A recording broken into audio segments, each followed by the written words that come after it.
Today, we're going to look at the regulatory roadblocks to the nation's manufacturing renaissance with a discussion draft of a bill entitled the Promoting New Manufacturing Act.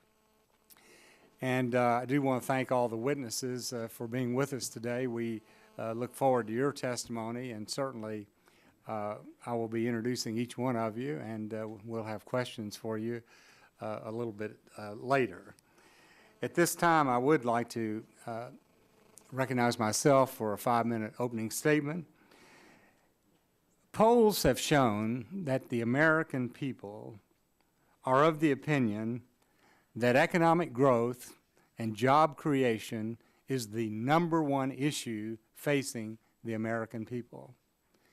And I think all of us recognize that the very slow economic growth over the last 6 years has been pretty frustrating for all of us. Now, I know that President Obama and Vice President Biden and people in his administration talk about this issue frequently as well. As a matter of fact, the President frequently in public talks about the importance of streamlining the permitting process. And yet, as is so often the case, he frequently says one thing, but then his administration takes actions that are contrary to that.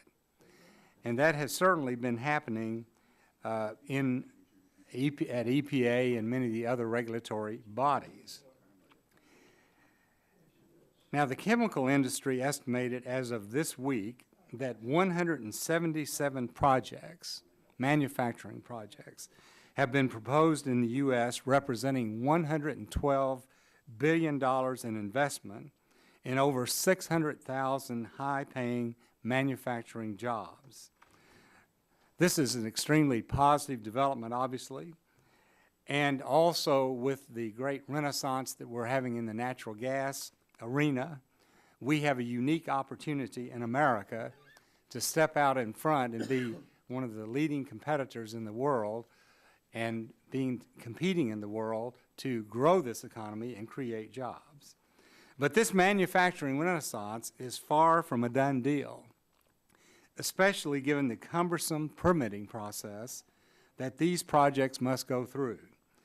It would be a great disservice to the American people if our nation's natural gas advantage is squandered through an unnecessarily lengthy, bureaucratic process that delays or even prevents these job-creating modern new facilities from being built.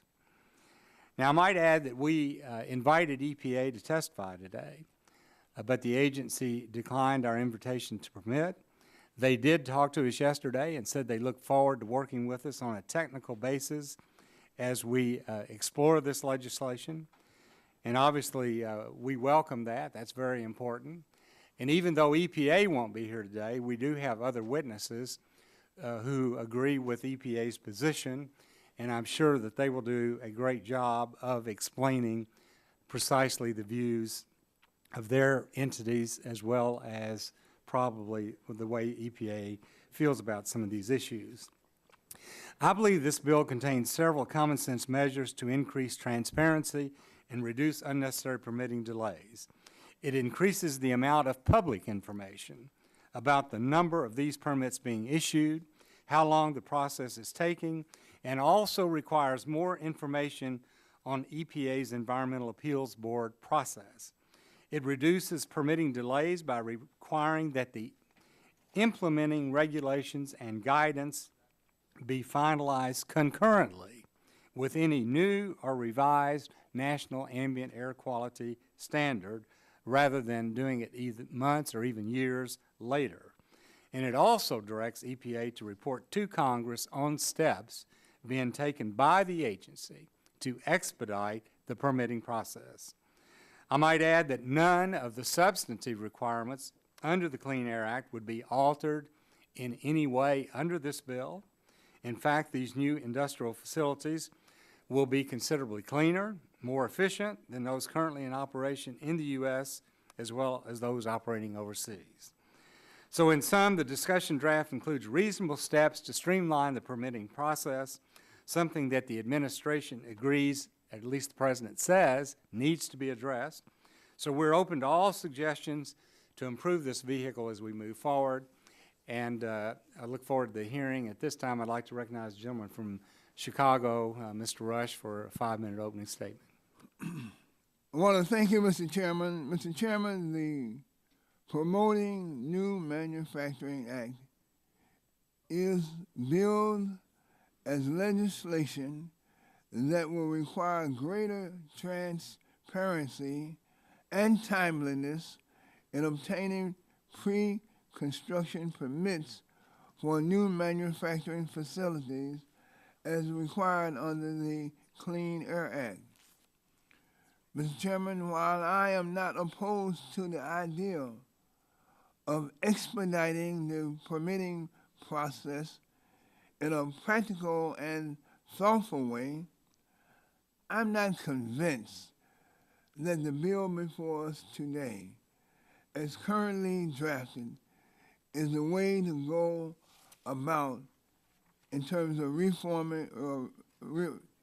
reforming this process.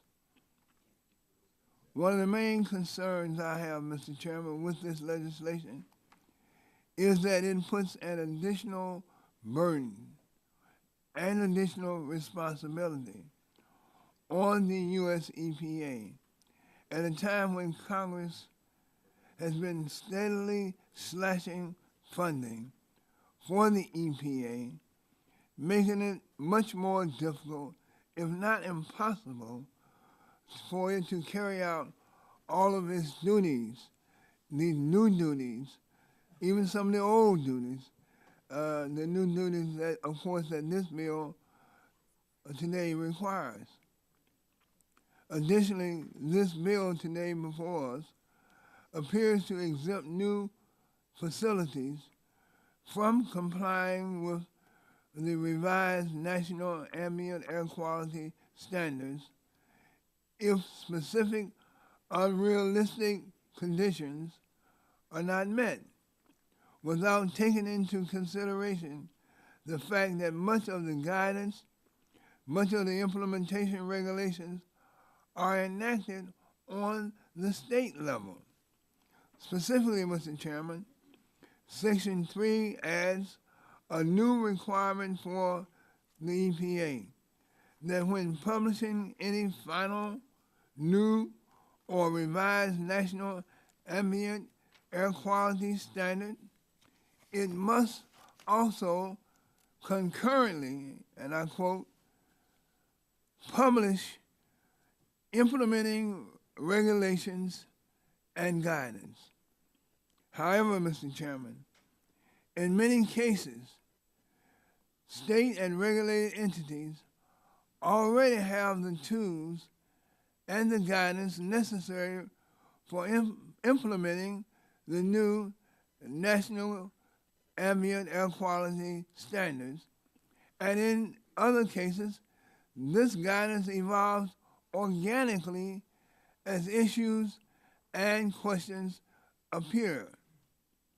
I fear the consequence of this provision in Section 3, either intentionally or unintentionally, is that it may lead to an emergence of new lawsuits by industry claiming that the EPA failed to meet this new requirement of concurrently issuing all final regulations and guidance when publishing the revised NAAQS, which may subsequently lead to detrimental delays in the issuance of new protective air quality standards.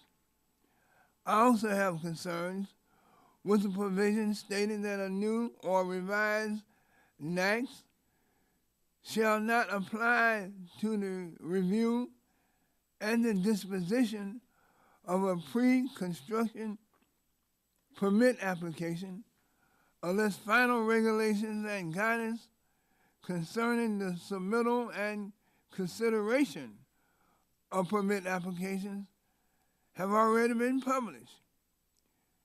If a new facility is allowed to be built in an attainment area but it does not have to comply with new or revised national ambient air quality standards. It is unclear how that new facility will impact existing facilities they may want to expand, and in fact, it may push the entire area into a non-attainment area under this legislation, Mr. Chairman. Additionally, in areas of non-attainment, allowing new facilities to be constructed that do not have to meet revised national ambient air quality standards may force other existing facilities to make even deeper cuts in their pollution emissions in order to bring the area into attainment. Finally, Mr. Chairman, while I look forward to engaging the distinguished panelists before us here today, I think it would serve the members of this subcommittee well. It will serve all interested parties well to hear from and to question the EPA directly on how this legislation would affect the permitting processes. Mr. Chairman, I hope that we will have the opportunity to do so before we move this bill to markup, and I yield back. Thank you, Mr. Rush. Mr. Upton is not here this morning. Mr. Shimkus, do you or Mr. Latta have any comments? Okay. Okay. This time I recognize the gentleman from California, Mr. McNerney, for his opening statement. Well, thank you, Mr. Chairman. I wasn't expecting to get up this early. I think for today's hearing focuses on the discussion draft of Promoting New Manufacturing Act, and I thank the witnesses for coming here this morning to taking time to testify about the proposed legislation. I hope that we will have an opportunity to hear from the EPA before we go to marking up this bill as well. I strongly support promoting new manufacturing in the United States, and in fact, I spent a decade in the manufacturing sector, so I sympathize. However, in my opinion, my humble opinion, Mr. Chairman, the bill looks like an attempt to weaken the Clean Air Act, so we need some work on this provision. Under the current law, the EPA sets national ambient air quality standards at levels sufficient to protect public health and with an adequate margin of safety. Essentially, these standards identify the level of air pollution that is safe to breathe. When a company wants to build a new large facility or expand an existing one, it has to apply for a pre-construction permit. States, not the EPA, issue most of these permits. To get a permit, a company must commit to install appropriate pollution controls and show that the emissions from the new expanded facility will not cause a violation of the air quality standards. That's a straightforward standard. We shouldn't allow new facilities to worsen already dirty air or make clean air unsafe to breathe. Periodically, the EPA updates the air quality standards when the scientific evidence shows that is necessary to protect public health. Under the Clean Air Act, new facilities need to meet whatever air quality standard is in place, and that ensures that the air is healthy to breathe. But this bill says that the EPA must issue regulations and guidance for implementing a new air quality standard at the same time that it issues the standard. If the EPA doesn't do this, then to get a permit, new facilities only have to show that they meet the old, less protective standard. I represented a part of California's San Joaquin Valley, which has some of the nation's worst air pollution. These conditions negatively affect the quality of life, including health, safety, and missed days of school and work. In other words, it addresses air quality isn't just a public health issue, but it's an economic issue. In the Valley, pollution control, the Pollution Control District has up to 180 days to make a determination, but often these cases are permitted in just a few hours. Our region has been successful in addressing pre-construction permitting. However, the bill introduces uncertainty into the permitting process, requiring the EPA to issue regulations and guidance, but it's not clear what regulations and guidance will be sufficient. Also, when a facility gets a permit under the old standard, it's unclear whether it would be grandfathered in permanently or whether it would have to go back later and install additional pollution controls. Adding uncertainty will delay the permitting process. The bill also imposes a host of new reporting requirements about permitting times, which impacts the states, since the states, and not the EPA, actually issues almost all of these permits. This reporting burden will be carried by the same state and EPA personnel who process the permits. The bill adds to their workload and authorizes no new funding. People in my district and the Valley deserve clean air, and the Valley has made substantial progress in addressing this goal. And in fact, this year is the cleanest air on record. We should continue to build on those efforts, not increase the burdens on air pollution controlled districts. We should be discussing how we can deliver more funding and resources for those agencies rather than weakening public health protections. Mr. Chairman, I yield back.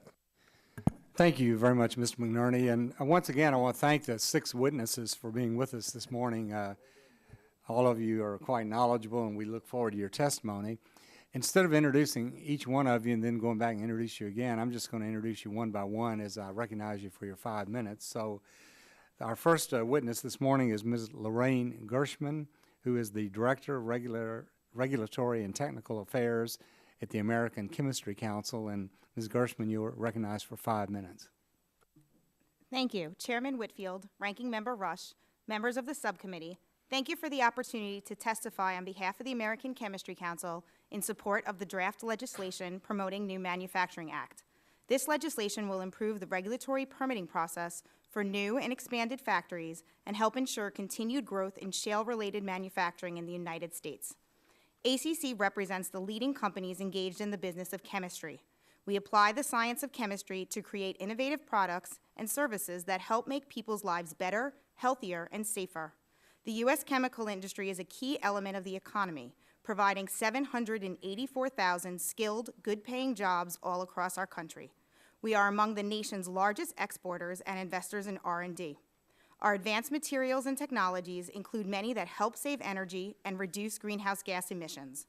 High-performance building insulation and windows, solar panels and wind turbines, and lightweight packaging and vehicle parts all start with chemistry.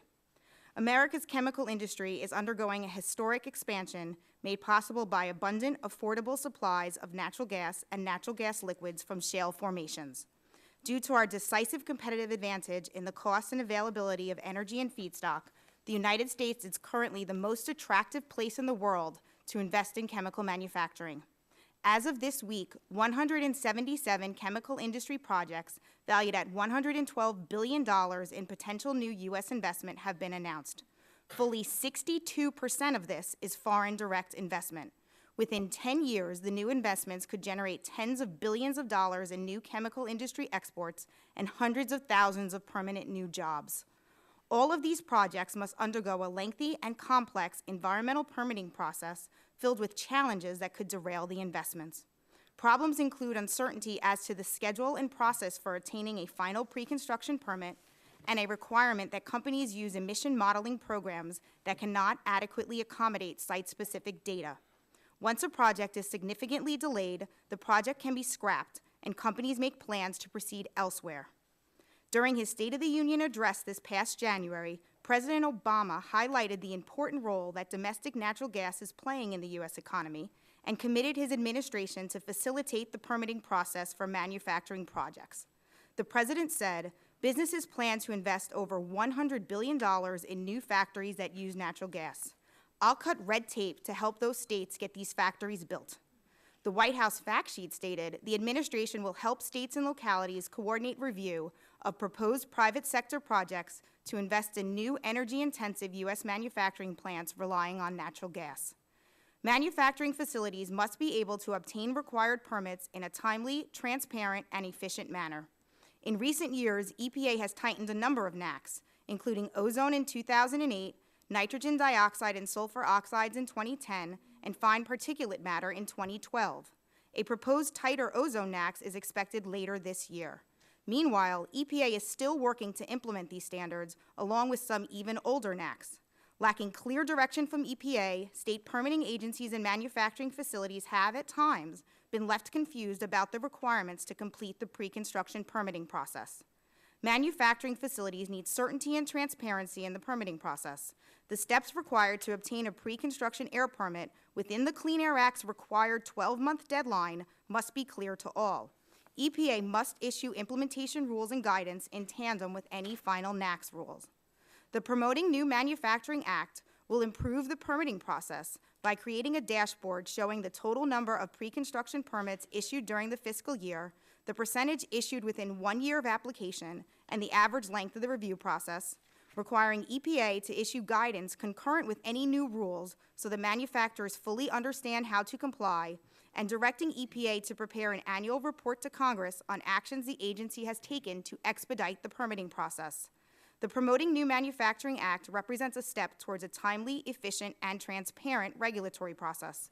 We are hopeful that with continued leadership from this committee and others in the House, that we can pass this bill and expedite the unprecedented chemical industry investment planned for the United States. With that, I would be happy to take any questions. Thank you very much, Ms. Gershman. At this time, I'd like to recognize Mr. Ken Weiss, who is the Global Managing Partner for the Air and Climate Change Environmental Resource Management Company, and you're recognized for 5 minutes, Mr. Weiss. Thank you. Chairman Whitfield, Ranking Member Rush, thank you for the opportunity to testify in support of the draft legislation promoting New Manufacturing Act. The legislation will remove much uncertainty and related schedule delays from the air emissions permitting process for major capital projects and help ensure continued growth in manufacturing in the United States. ERM is a leading global provider of environmental health, safety, and risk and sustainability-related services. We have more than 5,000 people operating in 40 countries and in about 150 offices around the world. 70 of those offices are in the United States. We have about 350 air quality staff in the United States. We've worked for about 50% of the global Fortune 500 in the past 5 years on air quality-related assignments, and each year we do about 800 air quality-related assignments. Most of our work is in the oil and gas, power, mining, chemicals, and manufacturing sectors across a wide swath of American industry, and a significant portion of my practice is advising these industries and my clients on the impacts of air permitting regulations on major capital projects. My experience almost unanimously is that air pre-construction permits are typically on the critical path of the vast majority of major capital projects, and that about 900 projects a year might require these types of permits that would be facilitated by the Promoting New Manufacturing Act. Companies seeking to execute capital projects need to be able to develop realistic and predictable project timelines. This would ensure that equipment can be designed, procured, installed, and brought online when expected, and also support investment decisions. The uncertainty in the permitting process creates significant issues for such investment decisions. Companies are forced to guess at the amount of additional time to build into the permitting cycle for planning, as EPA often fails to meet the 1-year time limit allowed in the Clean Air Act for processing a permit. For projects that have investment needs of billions of dollars, the impact of these delays should not be underestimated. The Promoting New Manufacturing Act removes much of this uncertainty by ensuring that the EPA has issued final guidance to permit applicants on the exact manner in which to conduct the permitting analyses associated with capital projects. Guidance is necessary as many technical issues must be addressed in determining how to conduct the analyses that can show compliance with the ambient air quality standards. This is particularly important as EPA is constantly updating the ambient air quality standards. EPA recently tightened the NAAQS for nitrogen dioxide and sulfur oxides in 2010 and fine particle matter in 2012, and is expected to issue a tighter ozone standard later this year. At the same time, the agency is working to implement these standards along with some older NAAQS, including the 1997 and 2008 ozone NAAQS and the 1997 and 2006 particulate matter NAAQS. This disconnect results in state permitting agencies and the regulated community in not having clear direction from EPA regarding what needs to be done to complete the air pre-construction permitting process. EPA's failure to provide final implementation rules and guidance to the regulated community and state agencies is easily documented. Using the fine particle matter standard as an example, it was not until May 16, 2008 that EPA promulgated its final rule for implementation of the New Source Review Program for fine particle matter Despite having promulgated the NAAQS in 1977 and 2006, importantly, the 2008 rule required certain gases to be considered precursor emissions to fine particle formation. Precursor emissions are emitted as gases, but react in the atmosphere to form particulate matter, such as sulfate and nitrates. Despite having adopted this rule in 2008, even today there is no final guidance available from EPA on how to conduct a fine particle matter ambient air quality analysis, nor is there any approved computer model available to analyze emissions surrounding the chemical transformation of precursor emissions into particulate matter, a major contributor to fine particle concentrations in the ambient air. The most recent guidance from EPA on how to conduct this analysis is labeled draft and was issued in March of 2013. It's not been finalized now more than a year since its release. Affected sources have no choice but to be left with uncertainty. We routinely advise clients that obtaining a PSD permit can obtain anywhere from 1 to 3 years, and that a minimum of 12 to 18 months need to be allowed in the project schedule. The types of issues we've seen have included a large shale gas-fired combustion turbine that was being constructed right in the middle of adoption of the PM 2.5 NAAQS. The new, more stringent NAAQS could not be met in the area of the project location, so there was no way to make the required air quality demonstrations. EPA guidance was non-existent, and the state did not know how to resolve this issue. This caused unnecessary project delays for a major new gas turbine. We worked on a steel plant in Louisiana that was delayed due to issues surrounding the NO2 ambient air quality standard that was adopted during review of the permit application and more than a year after the application was filed.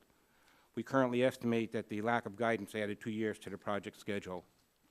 The above examples are just a few of the obstacles we've experienced firsthand. The list of obstacles will grow as more facilities apply pre-construction permits and as the NAAQS continue to get more stringent.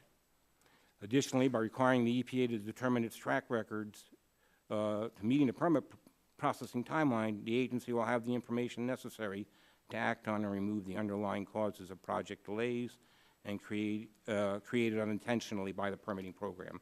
Thanks for your time. I'll be happy to answer any questions you may have. Thank you. Our next witness is Mr. Colin O'Mara. Good to see you. Who's Secretary of the Delaware Department of Natural Resources and Environmental Control, and we're glad you're with us and you're recognized for 5 minutes. Thank you, Mr. Chairman. Ranking Member Rush, I greatly appreciate you accommodating me being a last-minute add to this panel, replacing my staff member. I'll actually be starting a new job in 2 months. This will probably be the last time I'll be before you in this capacity. I'm going to become the CEO of the National Wildlife Federation. So you'll be hearing me to bother you about wildlife issues in the future, maybe a little less on the Clean Air Act. But Mr. Chairman, I just want to extend congratulations to him. Thank you. Yeah, for the promotion. I'll be in Illinois soon, so. Yeah, and we have a lot of issues we want to talk to you about on wildlife, too. Hey, nothing's as sticky as this stuff, so. Thank you very much for having me today. Delaware has a long, proud history of manufacturing. You know, companies like DuPont, Gore, you know, we have a refinery, all kinds, you know, the chemical industry in many ways really grew out of Delaware.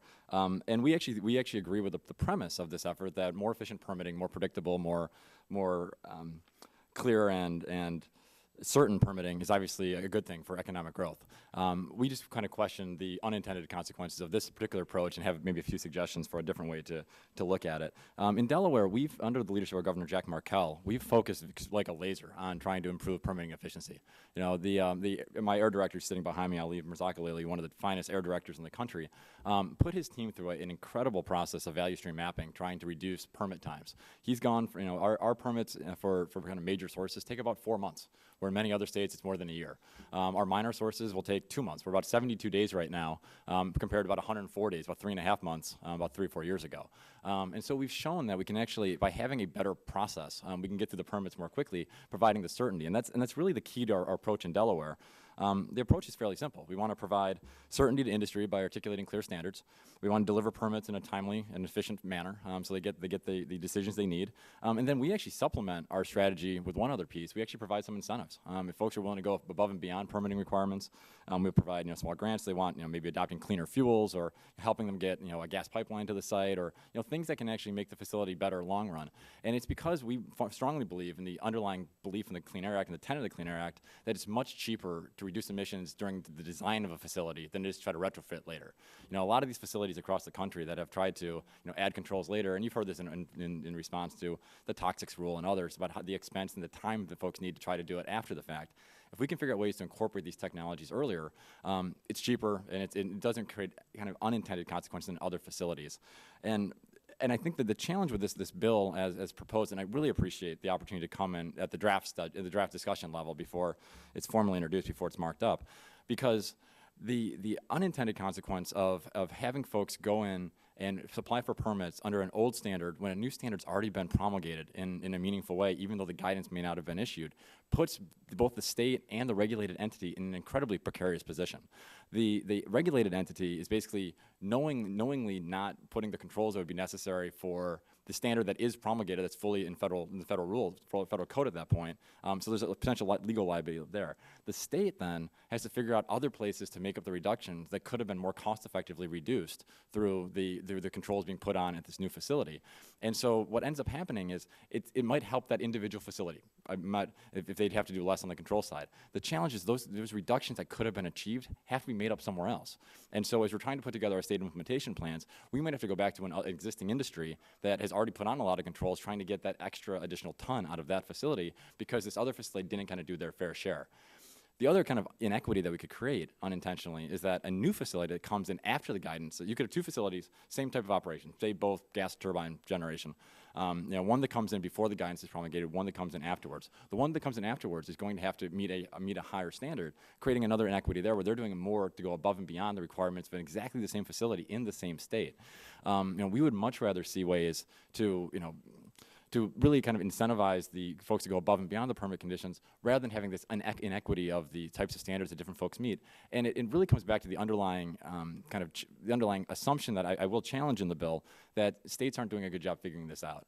EPA has had slow guidance on many of these rules. I mean, the 2008 is a good example, but that doesn't paralyze the states in any meaningful way. We are talking to each other all the time. We are moving ahead. Frankly, a lot of times the way that we issue permits in Delaware and a lot of the East Coast states are actually more efficient and more flexible than the way the guidance actually comes out later. Like actually not having the guidance and allowing us to implement under just the rule allows us to be more nimble and actually help industry in a significant way. And so, you know, I do respect the intent. I mean, there's no one that supports manufacturing more than me, a kid that grew up in upstate New York and Syracuse. That's, you know, kind of the heart of the Rust Belt that needs these kind of jobs. But we think we can actually achieve our quality goals in a much more efficient way, not have adverse public health impacts, because we will have additional pollution if this does kind of go into effect. That's going to be very difficult to pull out of the system later. And we would love to work with you on a more efficient way to do it, because we firmly believe that, you know, manufacturing is absolutely critical, but we think we can do a little better than this proposal. Thanks very much, Mr. O'Mara. At this time, our next witness is Mr. John Walk, who's the Senior Attorney and Director for the Climate and Clean Air Program at the Natural Resources Defense Council. And Mr. Walk, welcome, and you're recognized for 5 minutes. Thank you, Chairman Whitfield, Ranking Member Rush, and members of the subcommittee for the opportunity to testify today. The draft legislation before you, in our opinion, is a flawed bill that would authorize amnesty from national clean air health standards, create red tape, and impose unintended burdens on local businesses.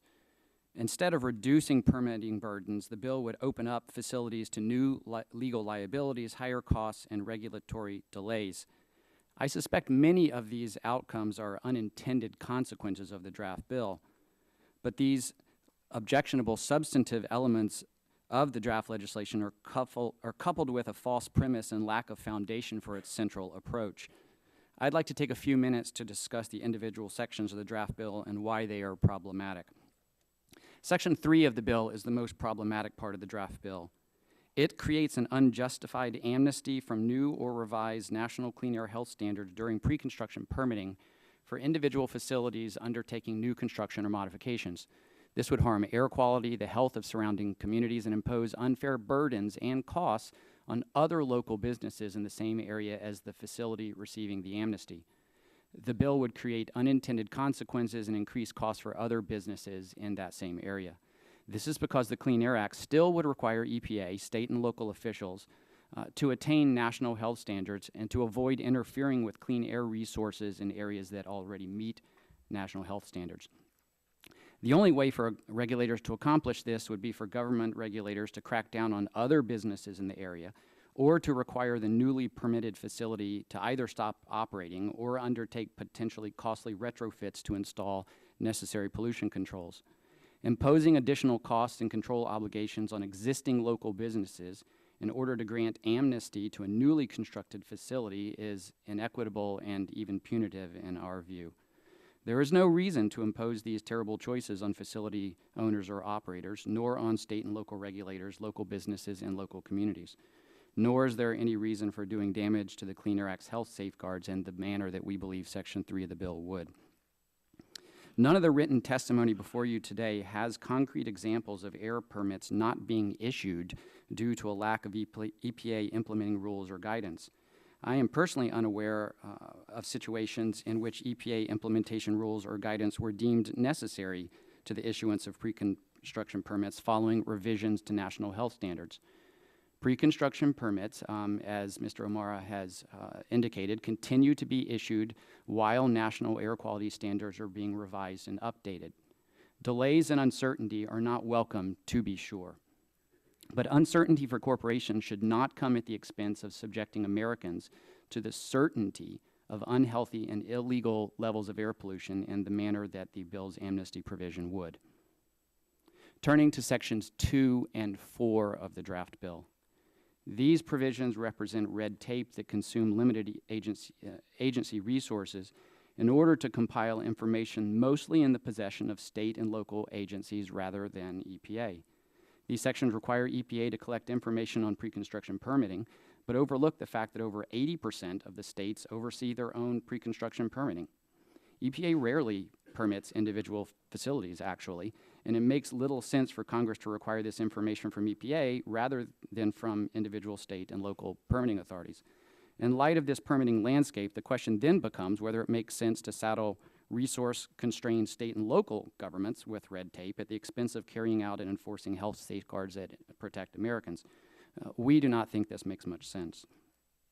Lastly, the draft legislation manages to run afoul of all 5 congressional declarations of purposes behind the Clean Air Act's pre-construction permitting program in clean areas, or so-called attainment areas. The Act's pre-construction permitting program was written into law by Congress to ensure that newly constructed or modified stationary sources do not violate national health standards, do not interfere with a state's plan for meeting and continuing to meet those health standards, do not harm national parks, and do not impose unfair burdens and additional costs on other local businesses in an area when a newly permitted facility wishes to construct and add higher pollution levels. The draft bill contravenes all of these statutory objectives. Today's bill, in our view, represents a sharp departure from the Clean Air Act and 37 years of permitting practices. EPA updates national health standards when the science shows that standards should be strengthened to protect Americans with an adequate margin of safety. Providing facilities amnesty from national health standards does a disservice to permit holders, other local businesses, air quality, and public health. I urge the subcommittee not to advance the draft bill. Thank you. Thank you, Mr. Walk. And our next witness is Ms. Karen Kerrigan, who is the President and Chief Executive Officer for the Small Business and Entrepreneurship Council, and you're recognized for 5 minutes. Thank you, Chairman Whitfield and Ranking Member Rush and members of the subcommittee for the opportunity to participate and provide the views of the Small Business and Entrepreneurship Council this morning on legislative efforts to promote new manufacturing and growth in the United States. Again, I'm Karen Kerrigan, President and CEO of SBE Council, and we're a nonprofit advocacy, research, and training organization dedicated to protecting small business and promoting entrepreneurship. And for 20 years, SBE Council and our members have worked to develop and support policies that enable business startup and growth. We are pleased to lend our support to the Promoting New Manufacturing Act. This draft bill is a practical measure that aligns with bipartisan goals to improve government and transparency and strengthen quality job growth and investment in the United States. The legislation contains reasonable accountability features that will serve to provide businesses with the timely information they need to make decisions and plan. Provisions that require the EPA to better monitor, make public, and report on the timing of permits, and to provide timely and concurrent guidance and rules about how to comply with new or revised air quality standards will establish greater clarity and certainty for businesses and investors. This is especially critical given the potential for new manufacturing in the U.S., a positive development that will lead to quality job growth and opportunities for small businesses and entrepreneurs. Now, the figures, as you noted, Chairman, and also provided by Ms. Gershom of the American Chemistry Council, are indeed impressive, and there is a lot of small business opportunity in those projects. Opportunities for struggling small businesses and the potential for new business startup and growth. And this is an area where our economy needs help. That is, we need more entrepreneurship and growing small businesses that hire full-time employees. Unfortunately, ongoing reports find that we are flailing in this critical area. However, there is one sector where we are excelling, and that's in energy. Beyond the benefits of transparency and clarity the Promoting New Manufacturing Act would bring to the permitting process, small businesses in the energy sector would continue to benefit from the growth in natural gas demand that new or expanded facilities would generate. The tremendous increase in domestic natural gas production has been a significant development for small business. Entrepreneurship and business formation in the energy sector in recent years has been extraordinary. In a report released by our organization in June of 2013, we found that at the same time that both employment and employer firms declined between 2005 and 2010, job growth and new business formation grew within the energy sector and continues to this day. I provided those detailed numbers in my written testimony, but again, the growth in new businesses is particularly striking among small firms. President Obama recognized the opportunities and potential in shale gas development in his State of the Union speech this past January. He pledged to cut red tape to help states to get those factories built, referenced in his speech and based on the ACC's numbers. The Promoting New Manufacturing Act is an opportunity to advance an initiative that appears aligned with the President's pledge. Bringing greater transparency and accountability to the pre-construction permit program is one way both parties can work together to help revitalize manufacturing and strengthen U.S. competitiveness.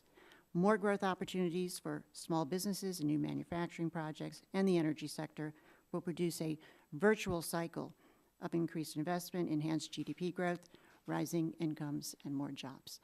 Thank you again, Chairman and Ranking Member Rush. I look forward to questions and discussion.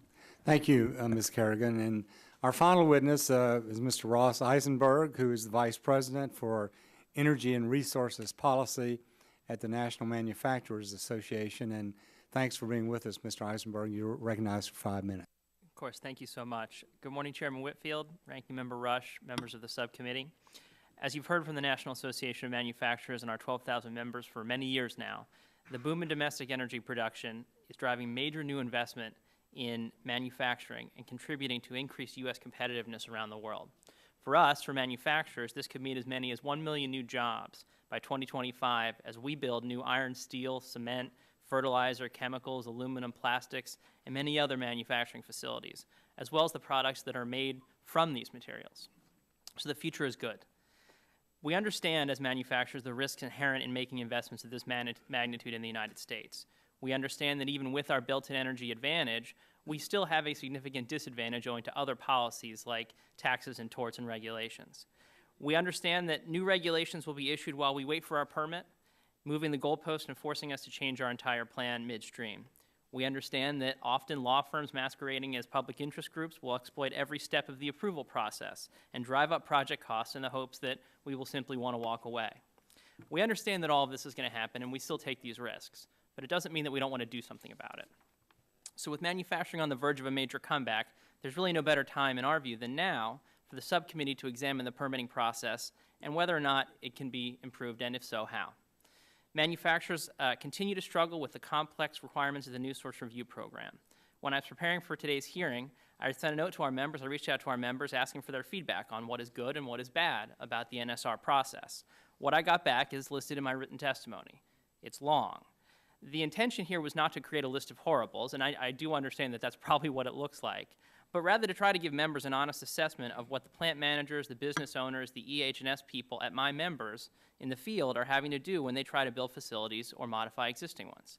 Challenges they raise with me in the NSR process include changed permit conditions that derail the project, a mandatory stay on construction when a project is challenged at the EAB level, modeling issues of which they say there are very, very, very many, barriers to installation of energy efficiency and combined heat and power that the NSR process provides, threats of litigation on the back end, which then create delays on the front end as you try to sort of judgment-proof the permit, uncertainty on how to address remands when permits are sent back, and even delays they're finding for simple minor source permits that don't even trigger the PSD process. And the EPA, to its credit, has listened to manufacturers' permit concerns, and it is aware of many of these problems and is actively trying to fix them. But we believe Congress can and should be part of the solution as well. Now, I'd like to also talk about what appears to be a real problem in the functioning of the PSD program for greenhouse gases. For several years, the NAM and other groups in this town have warned the members of the subcommittee that extending the PSD permitting program to greenhouse gases could act as a deterrent to construction. Based on the numbers of permits completed to date, I'm concerned that we may have actually been correct in that respect. When EPA issued the greenhouse gas tailoring rule 4 years ago, it estimated that even with tailoring, it would have to issue about 900 permits per year. So by now, about 1,800 permits. However, recent information from the agency shows that in those 3+ years, they've only, since PSD was extended to greenhouse gases, they've only done 166 permits total, rather than 1,800. So that's a stunning drop-off, and one for which the agency really doesn't seem to have an easy answer. I think we should figure out why. We at NAM fear that PSD for greenhouse gases may actually be acting as a deterrent to new construction. So we believe that the pre-construction permitting process can be improved. But we don't really believe this should be a partisan or even a contentious issue. Many of the problems identified can be addressed through a collaborative process involving EPA, Congress, and the regulated community in the states. Frankly, I'm a little surprised by the reaction to this bill from some of my colleagues here on the panel. Let's be clear about what we're arguing about here. We're talking about some additional reporting requirements and requiring that EPA issue a document in a timely fashion. That's really it. That's what we're arguing about here.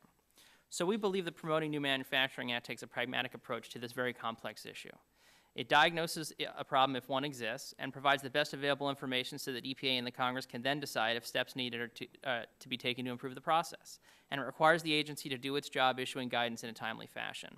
Given that a very, very large revision to the Ozone Act, quite possibly the most expensive new regulation that will ever be issued, and I say that in all seriousness, is due by the end of next year, this is a relatively small task to require from the agency. If the EPA expects implementation of this major new reg to begin immediately upon its issuance, then it must, at a minimum, issue the tools and develop the tools manufacturers are going to need to comply with it. So we appreciate the time and attention that the subcommittee is giving to the pre-construction permitting process. We thank you. Manufacturers look forward to working with you and the entire subcommittee on this bill and on other measures that will enhance our manufacturing comeback. Thank you. Thank you, and thank all of you for your testimony. And this time I'd like to recognize myself for 5 minutes for questions, and then we'll go to the other members.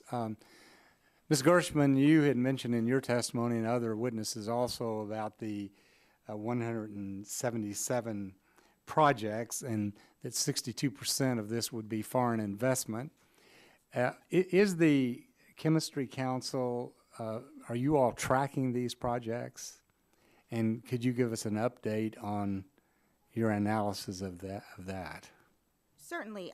We've been tracking publicly announced projects, so nothing in any of our numbers are secret. It's all gathered from press releases that companies themselves have made. The 177 new projects that I reference include projects in the petrochemical, resins, fertilizer, chlor-alkali, and organic chemical sectors. There's an even larger number of announced projects in other industries resulting from the use of shale gas, which includes iron and steel, tires, and many manufacturing plastic processors and resins as well. Now, you know, one of the frustrating things obviously about Congress today is that there seems to be very little agreement on much of anything. But on expediting the permitting process, even the president is talking about the need for that. The states come to us frequently and talk about the need for that. Mr. O'Mara talks that in Delaware things seem to be going relatively well, but other than, I mean, Mr. Walk may disagree and not think anything really needs to be changed, but Mr. Walk, would I be accurate in saying that in your view, really nothing does need to be changed about this permitting process right now? No, we would support the expedition of permits, just not at the expense of granting amnesty from health standards. That's been the focus of my testimony. But there are some methods to expedite that you all would be supportive of. Certainly, we'd be happy to join that conversation. And Mr. O'Mara, now you said that you had some ideas on this, and because, like I said, the states have complained to us about lack of direction. We've heard a lot of witnesses talk about it, but evidently it's not an issue in Delaware. What are some areas that you think we should be looking at that maybe we're not looking at right now? I mean, some of the conversations that you facilitated last year, actually, I think had some good kind of bipartisan ideas around, you know, greater communication with EPA. And I mean, one of the hang-ups that happens in some other regions, I'm fairly blessed in Region 3 that we're talking to our regional administrator all the time. And getting, Are you referring to the forums? yeah, the forums that you held. Okay. I mean, one area for, you know, greater collaboration is working with the EPA prior to submittal. So the states will send it back for the final review, and sometimes they get sent back, get remanded. You know, that process, if there's greater coordination on the front end, can avoid a lot of the misunderstanding. And so you've seen some issues in some other states where there isn't that coordination on the front end. You end up with this kind of torturous cycle. You know, if you can actually cut the back end, that provides a lot more certainty. I also think transparency could really help. You know, we try to be very transparent with our applicants, you know, about, you know, this is the date the draft permit's going to be issued, this is the date of the hearing, this is the date the decision will be made, so they can build that into their plan, because time is money. I mean, the cost of the permit is a fraction of the opportunity cost of not getting implemented. So, you know, more transparency there at the state and local level, though, as Mr. Welk was saying, rather than at EPA's level, because it really is a local decision. And then the last is actually around money. You know, a lot of the cuts to EPA have been in the AIR program in the last few years, and those are resources that actually pay for much of the staff that would be putting out the guidance that we're complaining is being delayed. Some of that trickles through to the states because the state grants get cut also, and so then we're trying to do more with less, trying to get things out. And so having more efficient permitting, having sufficient staff to deliver permitting, more transparency, and then encouraging additional investment, I think could be a good package that everyone could agree to. Yeah. Mr. Eisenberg, are you personally aware of projects that have actually just been abandoned because of the complications of this permitting process? Yes, I am. The members themselves ask that I not reveal who they are, but yeah, I mean, without a doubt, it just gets to a point, and this is not, you know, these happen, sometimes they don't happen. So I don't want to make generalizations here, but yeah, I have members that walked away from projects because the permitting process was taking too long, or the modeling got to a point where they just couldn't, there was no way that they could build this facility to meet the standards that were being put in place. You know, I'm glad that you raised the greenhouse gas issue, because the endangerment finding, and even with the tailoring rule, I mean, I think EPA recognizes that they are going to have some significant issues, and those numbers that you gave about the 900 per year, and they've issued like 166, and I guess the endangerment finding was in 2009. So I think that's a very real issue, and but I think all of us recognize the need to try to come up with a solution, and I hope that we have an opportunity all working together to do that.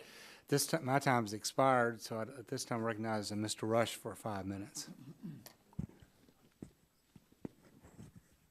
I want to thank you, Mr. Chairman. Secretary O'Mara, we often hear from regulated industries about the importance of regulatory certainty in making investment decisions. We even heard from some of the witnesses today. But this bill will do nothing to enhance regulatory certainty. In fact, it just confuses 40 years of Clean Air Act practices. Has your state ever been unable to issue pre-construction permits because EPA has not issued guidance for a new air quality standard? And is this a situation that states have the ability to handle? Thank you for the question. You know, we were the first state to sign the Constitution, so we have no problem kind of blazing ahead. And frankly, in the case of times where there isn't guidance, we keep working hard. We don't wait. And so we'll coordinate with EPA. We'll make sure they know what we're doing. But it's never held us up. You know, I've permitted, you know, hundreds of megawatts of combined gas plants. I've permitted big, you know, a restart of a refinery, permitted, and big expansions of units, all kinds of energy projects in our state. And, you know, we're turning around permits very, very quickly. It hasn't slowed us down at all, as long as we're communicating during the process.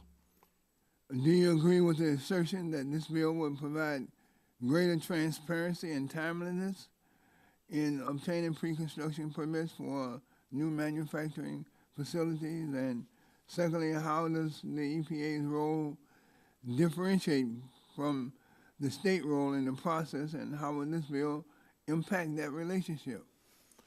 I think that the concept of transparency is a good one, because I do think that there's additional public pressure that can be applied to, permits that are languishing if it's more clear about, what timelines are and kind of where things are stuck in the process. I think it's at the wrong level in the bill, frankly. I mean, does EPA headquarters have to have a list on their website of projects in Delaware, or should Delaware have that list?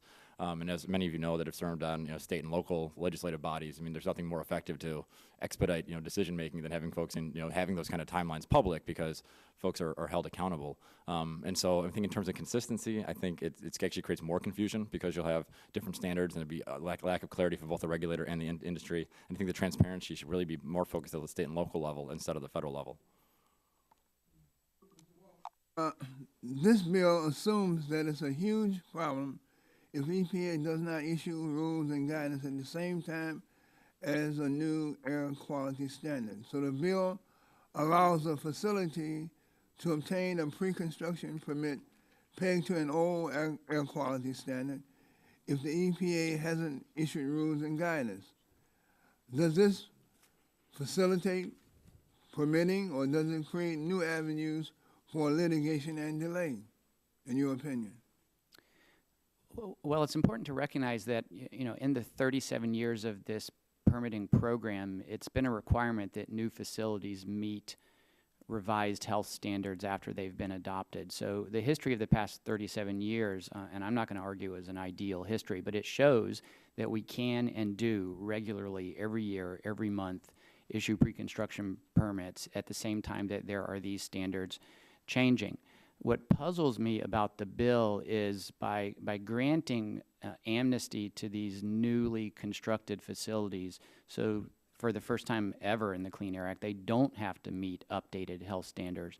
It poses a dilemma that Mr. O'Mara pointed out. These facilities would actually model violations of the new standards, and some of the witnesses have indicated that that has happened previously. But I don't believe the bill intends to grant perpetual amnesty from revised health standards. There's some vagueness about the bill that my written testimony addresses.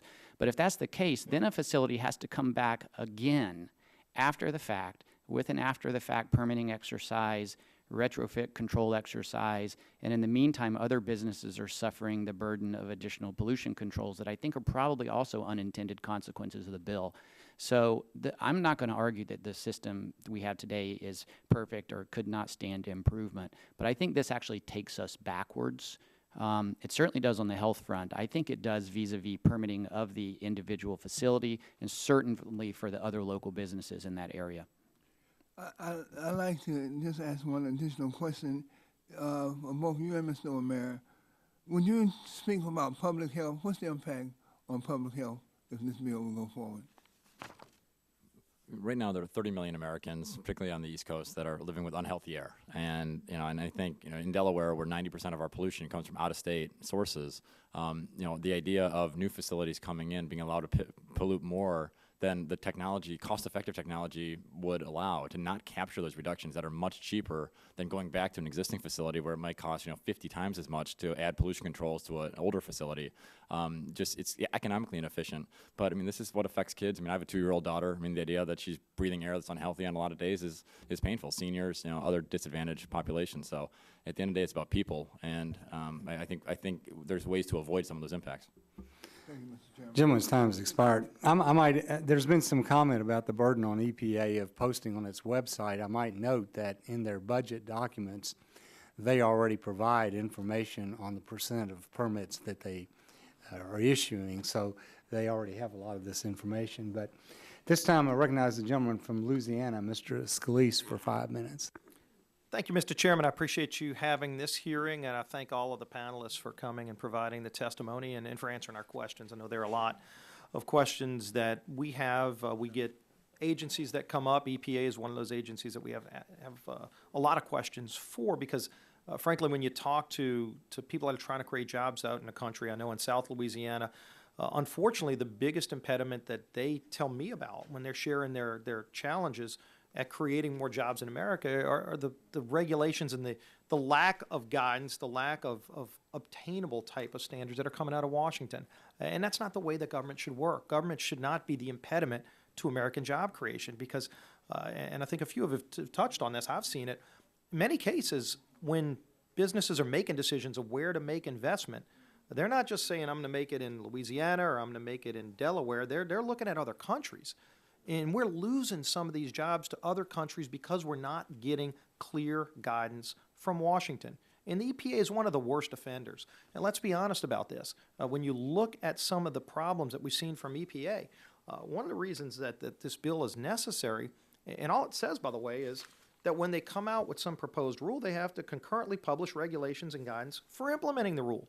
Just tell people how to implement it. Because a lot of times what we see is these rules have nothing to do with improving air quality. The rules are designed to literally try to inhibit people's ability to get a permit. That's not the government's role, to stop people from making investment in this country and creating jobs. And by the way, when those jobs go to those other countries, Brazil or India or China, you name it, we've got a list. When they go to those other countries, they don't use the standards that we have today. They emit more carbon. They don't follow the same kind of environmental regulations we already have. And yet when these new standards come out, so often they're not about improving health and safety. It's about denying an industry. The president brags about the war on coal, saying he's going to bankrupt the coal industry. He doesn't want to see coal plants be more efficient. He wants to see them shut down, and he's doing it. That's not the role of the federal government. So when we talk about this, I want to at least get some questions answered about this investment that I hear about, that others hear about. We hear about over $100 billion of investment that's waiting to happen. Really good high-paying jobs in America. Obviously, Louisiana would be one of those states that would benefit, but so many other states across the country would. I want to ask Ms. Kerrigan and Mr. Eisenberg, because y'all are there on the front lines, can you share with us some of the stories you know? I mean, are these numbers right? Are they low? Maybe high? When we hear about $100 billion of investment that's waiting, and we just want guidance, want clear guidelines so that people can play by the rules. If you can share first, Ms. Kerrigan. $100 billion is a lot of money, even if it was half of that. I mean, that's significant, you know, in terms of investment that could be made in this country. And when you look at the uncertainty of this issue in general, I mean, it really does filter down to the small businesses. You know, the individual, you know, firms and small businesses that are planning to work on these projects or are contracted to work on these projects. There's a lot of planning that they need to do in terms of financing, in terms of human capital acquisition, in terms of investing in new assets, et cetera, et cetera. So if there's delay or any type of delay or derailment, I mean, this is very costly to business owners and entrepreneurs, and it could be catastrophic for some. You know, if these projects, if they are planning to work on them, they've made the investment, and the project falls through. So, but and Mr. Eisenberg, because I know you talked about the folks that you've heard directly. I've heard directly of plants that have moved to other countries because of the inability to get any kind of guidance and direction and get a permit to move forward and do something in a safe and effective manner in this country. I mean, can you tell me about the $100 billion number? Give me a ballpark of what you think the number is that's out there of projects, manufacturing jobs that are ready to go. Sure. So we've had a couple different economists look at this using the information that's out there, publicly available information, and also doing some research within the sectors. And there's two that we've put out. One is the one that we put out, supported, that PwC did a couple years ago, that said, if we actually fully develop the shale resource that we have, then based on the direct sort of upstream, midstream, drilling kind of jobs, and then the manufacturing facilities that will then build out from all the energy, we could be creating, just with the manufacturing, 1 million jobs by 2025. We supported a study, as did ACC and a few other groups, that IHS Global Insight did a couple of years ago, about a year ago, that looked at the natural gas value chain and chemicals. So it didn't get as far as PwC, but it took a much deeper dive, and it forecasted for manufacturing about 500 million new jobs by 2025. The numbers have been pretty consistent. The amount of the amount of development down there is really staggering. I mean, anecdotally, I have members come in and say, look, we can't build fast enough because we literally can't find the people to do it. You know, we have a pipe fitter that shows up for work one day and then the guy down the street outbids me for him the next day. So there's a lot waiting to happen down there if we can figure And out I a way. appreciate what y'all do in trying to create jobs in America. A lot of people up here talk about helping small businesses. There are real things we can actually do. This bill is one of them. There's no amnesty in this bill. This bill just says, if you're going to put a new standard out, EPA, you've got, I mean, if one of your companies misses a deadline for filing the permit, they don't get the permit. EPA's missed deadlines over and over again. There just ought to be some transparency and make the standard obtainable. Show how you can actually get it done. Don't put a standard out just to put somebody out of business and run those jobs to China. That's what we're trying to do here, and I thank you, Mr. Chairman. Chairman. Hearing yield back the balance of my time. Mr. Chairman, Yes. Mr. Chairman, I want to clarify something that you made, a statement that you made, That I made? yeah, you made that the EPA has the reporting data in its budget document. Mr. Chairman, we checked with the EPA, and the EPA, we asked the EPA whether they had data on state permitting times, and the EPA maintains that a database of the air pollution technologies required in major pre-construction permits. They do have a database, but it's voluntary. States are not required to report on that system, report to the system. Some states report voluntarily, other states report their most significant permits, and some may not do much reporting at all. The EPA estimates that perhaps only 50% of all pre-construction permits make it into that database. Only 50%, Mr. Chairman. This means that to get the data required by the EPA is going to have to, required by this bill rather, the EPA is going to have to impose new mandatory reporting requirements on the states. And Mr. Chairman, I don't see how that will speed up state permitting. And if we had made it possible for the EPA to testify today, we could have heard this from the agency firsthand. And I just wanted to clarify the comments that you made a little earlier, Mr. Chairman. Thank you very much. Thank you so much for clarifying that. This time, I'd like to recognize the gentleman from Michigan, Mr. Dingle, for 5 minutes. Mr. Chairman, I thank you for your courtesy. I commend you for this hearing. My questions at first will be for Mr. Walk, Director of Climate and Clean Air Program. Sir, the Clean Air Act requires EPA to set protective air quality standards for pollutants, and states have the primary responsibility to meet these standards. The bill before us appears to ignore this division of responsibility and labor. Section 2 requires EPA to post information about permits issued by EPA, state, and local permitting authorities. Section 4 appears to require that EPA report on permit delays and actions EPA is taking to address delays for permits issued not only by EPA but also by state and local permitting authorities. Now, Mr. Walk, you have testified that state and local permitting authorities, not EPA, issue most of the pre-construction permits in this country. Does any of the other, or do any of the other panelists disagree with that statement? Okay, thank you, gentlemen and ladies. Now, this means then that Section 2 is requiring EPA to report on what scores of state and local permitting authorities are doing. To your knowledge, does EPA currently have the information that's required by Section 2? Yes or no? No, sir, I do not believe they do. Okay. Does anybody disagree with that statement? I actually think that there might be a question as to what information EPA has versus does not have. In the appropriations language for fiscal year 2015, there is a performance metric in there for EPA that states that it's tracking the number of major permits that are being issued each year. And there's a percentage target of 78% that are issued within a year. But what we do not know is where that number comes from. Thank you very much. It also appears that Section 4 would require EPA to go through public notice and comment to prepare an annual report on delays in pre-construction permits issued not only by EPA, but also by state and local permitting authorities. Ms. Secretary, is that right? Yes. Now, to your knowledge, does EPA have or regularly collect information from state and local permitting authorities on the specific reason for delays in issuing permits? Yes or no?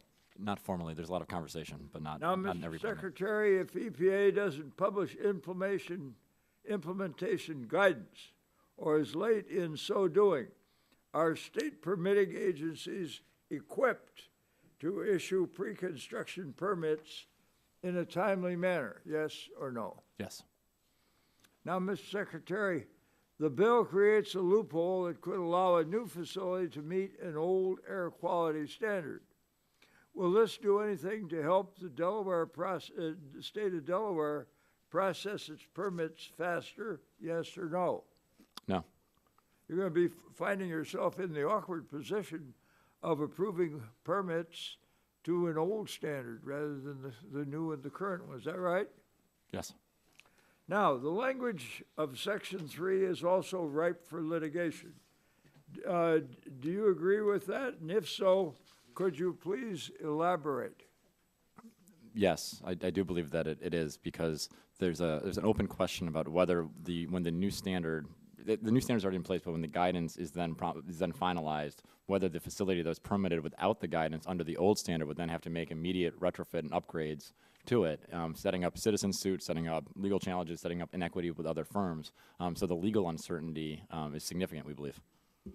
So it sort of appears here that we may be imposing by the legislation additional burdens that are unproductive rather than by reducing the burdens. Is that correct? Yes. Mr. Chairman, I thank you for your recognition. I commend our panel. I hope that we've been listening to my dear friend, Mr. Rush, who is very wise in these matters, and I thank you for your courtesy to me and panel. Thank you for your courtesy. Yeah, we always listen to him. Thank you, Mr. Dingle. At this time, I'd like to recognize the gentleman from Ohio, Mr. Latta, for 5 minutes. Mr. Chairman. Well, thank you very much, Mr. Chairman, and thanks very much for our panelists for being here today. Just, again, I always like to just kind of preface what I'm going to say with a little bit about my district and the state of Ohio, and also what goes on, I think, in manufacturing. I've got 60,000 manufacturing jobs in my district. I not only have 60,000 manufacturing jobs, since my staff actually started keeping track, and over the last 22 months, I've done about 500 visits in my district to manufacturing facilities, businesses, you name it, across it. The number one issue I hear from everybody out in my district are federal regulations. And when the SBA came out with their statistics a couple of years ago showing that in 2011 we had $1.7 trillion of regulations out there, that was a problem. But now when we look at the update for this year in 2014, we're looking at about 1.9 trillion. I've never had any of my businesses out there that have ever gone through, small, medium, or large, ever say that they were against clean air or against clean water. But what we're looking at is a problem with the number of these trying to comply, and also with the EPA always being the number one issue out there. Now, one of the things that I was in one plant, and it was a very large manufacturer. They probably had a table about the size of what we see across here, and it was full of all these books and everything else.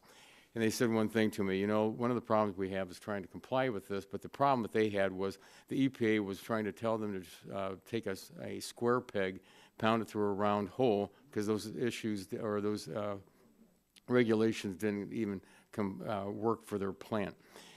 So it really comes down to, we want to make sure that, you know, we have everybody on the same cylinders, because as we've heard from our witnesses today, especially for the number of jobs that are out there that we have and the potential in the future are very, very important.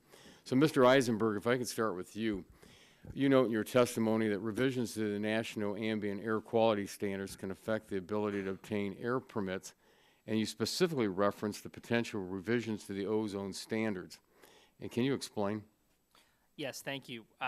So we are now at a level that was put in place in 2008, was recently affirmed by the DC Circuit, of 75 parts per billion for national ambient air quality standards for ground level ozone.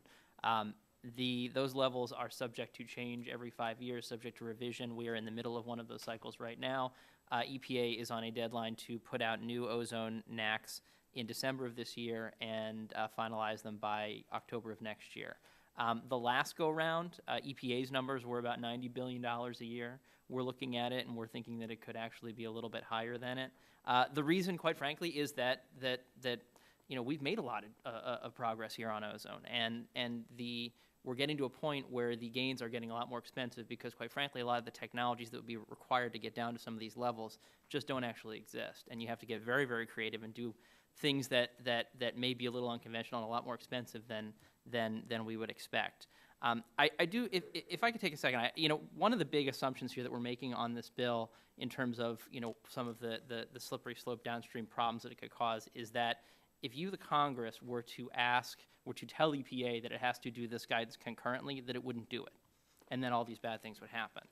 We hope that EPA would do it, and that these problems would be avoided. So, again, if EPA just didn't do it and ignored the statute, then yeah, you could be creating some unintended consequences, and you certainly would do that in the case of ozone. We would hope that, certainly for ozone and for something that's going to cost that much, that we could get this guidance concurrently so that we're not just stuck in limbo as the goalposts are moved.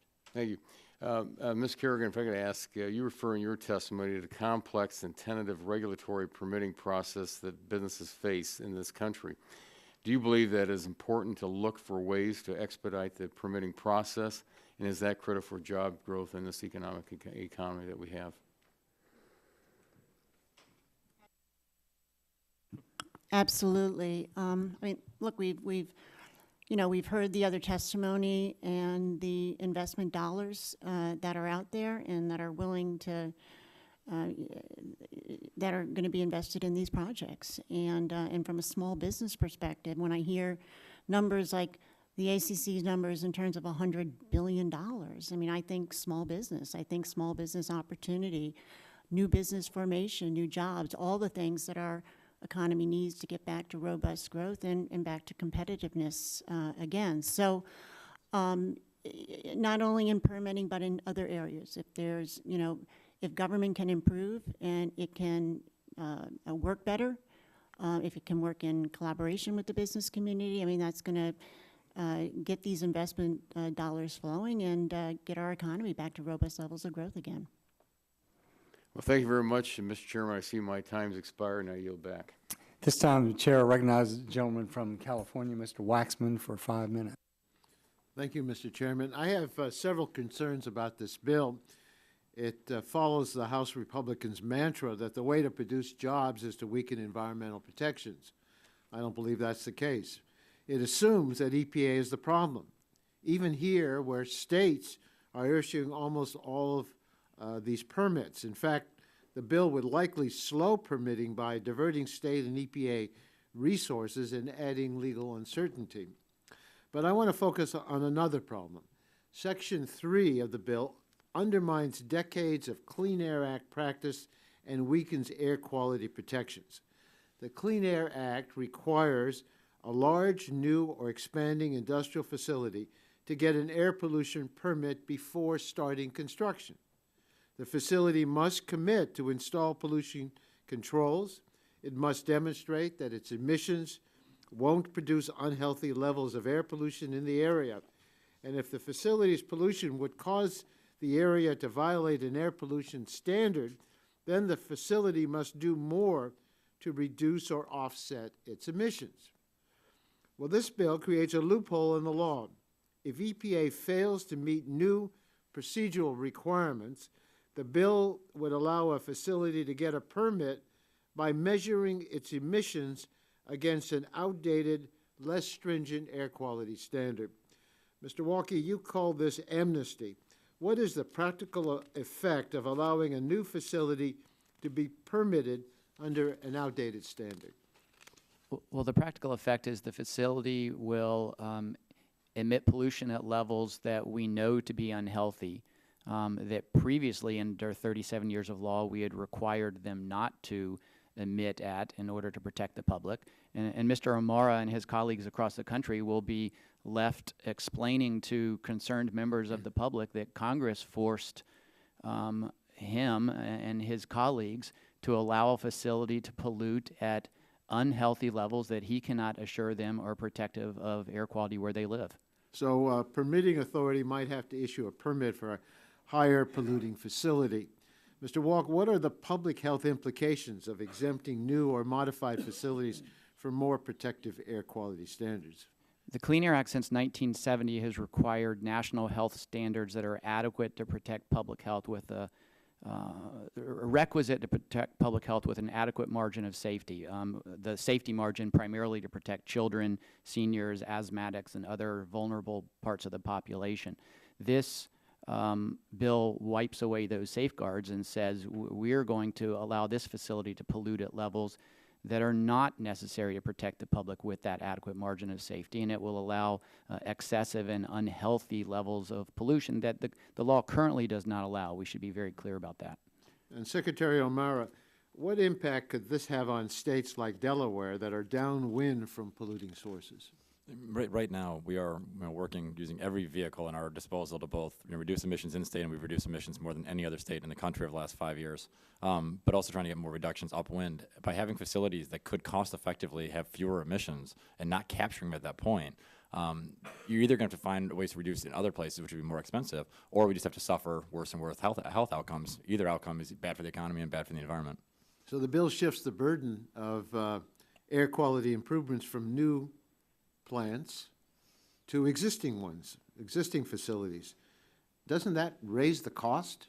Trying to retrofit an existing, isn't it more reasonable to say it would be less expensive if a new facility, it's coming online, it's going to be around for a longer period of time, should bear the cost of producing the emission reductions? I mean, study after study shows that it's much more cost-effective to integrate design, pollution controls, and system designs to meet new standards as you're building a facility, as it is compared to retrofitting it. And so the idea of going back to a paint shop to make up for emission reductions because the big facility could have gotten 30% fewer emissions, but they didn't make the investments, and it's going to cost 50 times as much for the small guy, is really going to, I would argue, hurt manufacturing on net more than the avoided controls will help it. So we raise the overall cost of pollution controls, and we harm public health at the same time. That doesn't sound like a very good deal to me. The existing industrial sources in your state, particularly if a new facility pushes an area into violation of the Clean Air Act, would be not just more expensive, but that would trigger a lot of other consequences as well. Would that be fair and cost-effective? Neither fair nor cost-effective. And I think, Mr. Chairman, this goes against the key principle of the Clean Air Act, which requires new sources to do more because they'll be around longer. It's a lot more cost-effective to put in pollution controls up front. And if we step back and recognize the Clean Air Act works, it protects public health, it holds polluters responsible, fosters a state-federal partnership, and produces cost-effective pollution control, as far as I can tell, this bill would do none of those things. Thank you. Yield back. The gentleman's time has expired. At this time, I recognize the gentleman from West Virginia, Mr. McKinley, for 5 minutes. Thank you, Mr. Chairman. I guess I'm working under the premise of what I've read coming into this hearing, that some of these delays can be anywhere from a third to 40% of these pre-construction or other EPA permits can be delayed for over a year. I know of one example out on the West Coast in Bellingham, Washington. They've been 4 years trying to get a permit to export coal. 4 years. 4 years. Mr. Walk, in your adult life, have you ever been unemployed? No, sir.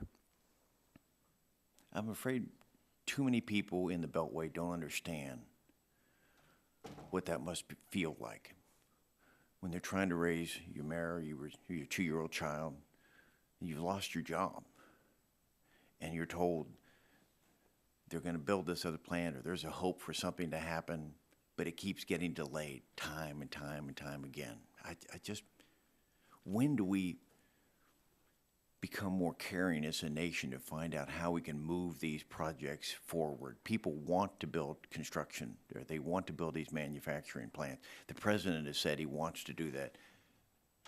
You say in your testimony that you would like to see that. But you seem to be putting perfect in front of just the good with this legislation. We're trying to make something happen, and we see government constantly standing in the way. It's a dangerous thing that I've noticed here. I've only been in Congress for 4 years, but I see a well-meaning people come to these panels, and their true intent is to stop legislation. And they do very clever with their words, how they twist them around, but the essence, the bottom line is not to let something happen.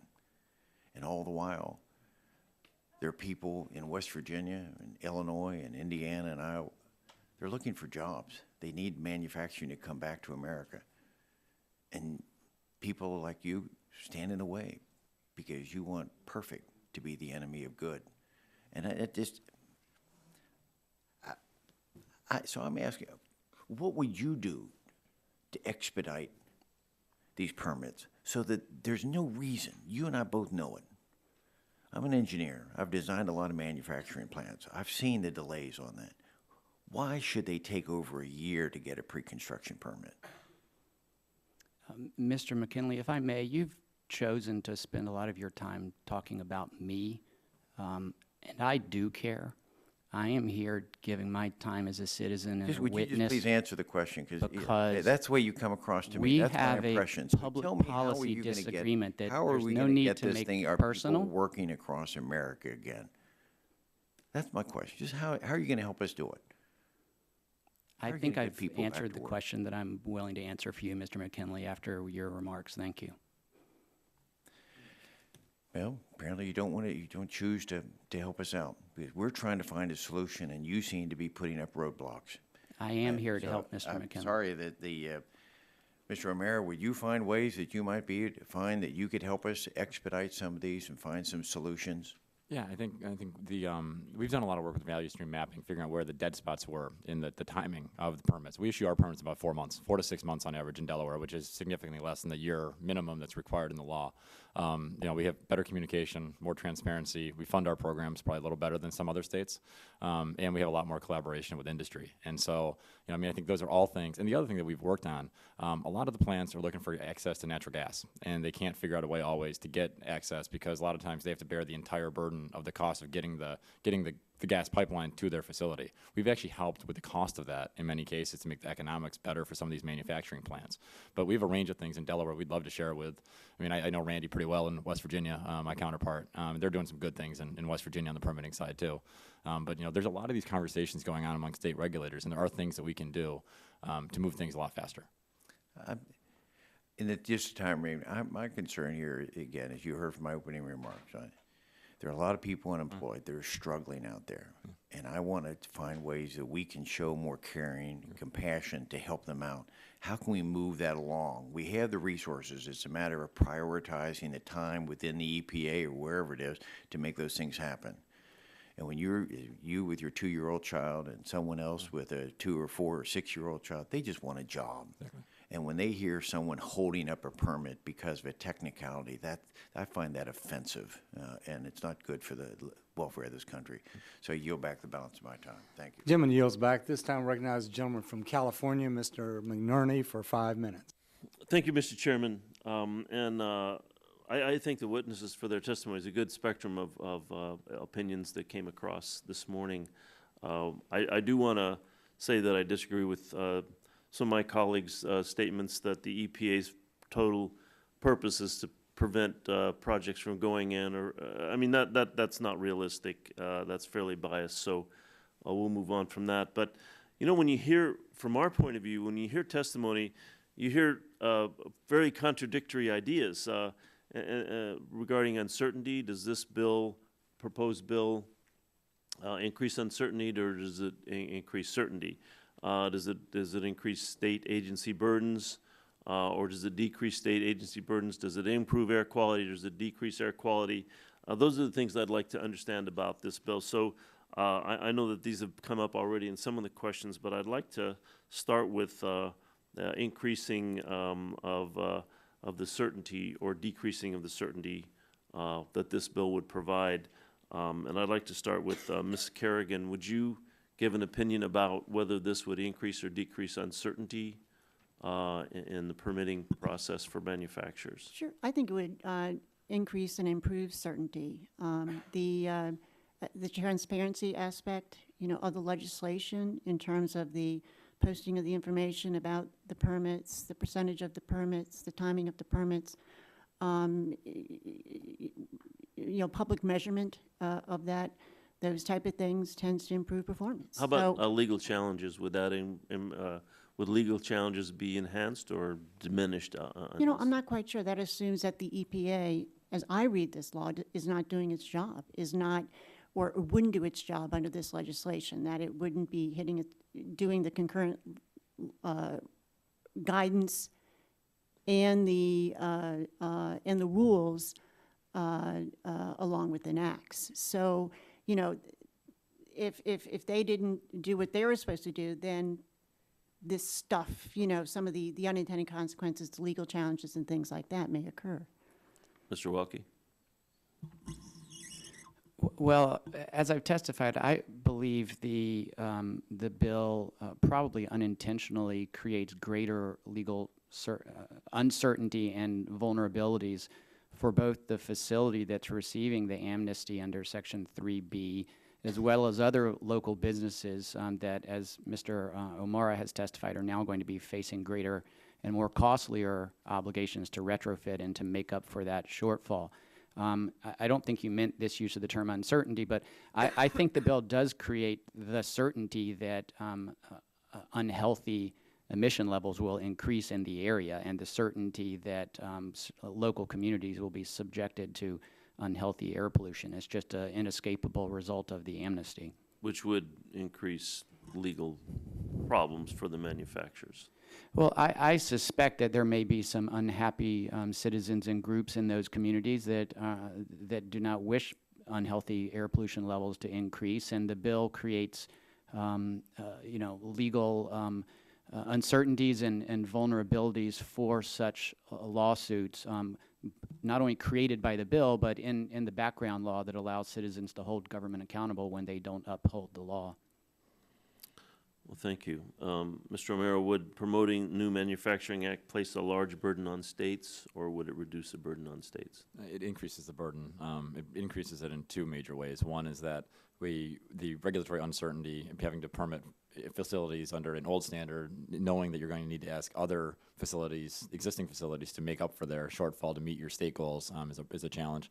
And then some of the reporting challenges, folks, if they were feeding information to EPA rather than delivering permits, that could slow down the permits as well.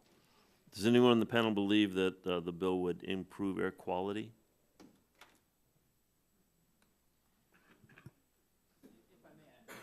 I don't believe that this bill's intention is to improve or degrade air quality one way or the other. It's just to make the permits happen faster. I mean, none of my members, no manufacturer wants to pollute more, right? I mean, so clearly, but we just want to make sure that we know if you live in an unattainment region, you certainly don't want to see things get worse, and I have a fear that this would make things worse. Last question, Mr. O'Mara, do you have specific recommendations that would improve the permitting process that you'd like to share, perhaps in a written version later on? Absolutely. We'd be happy to share our examples. Thank you. All right, Mr. Chairman, I yield back.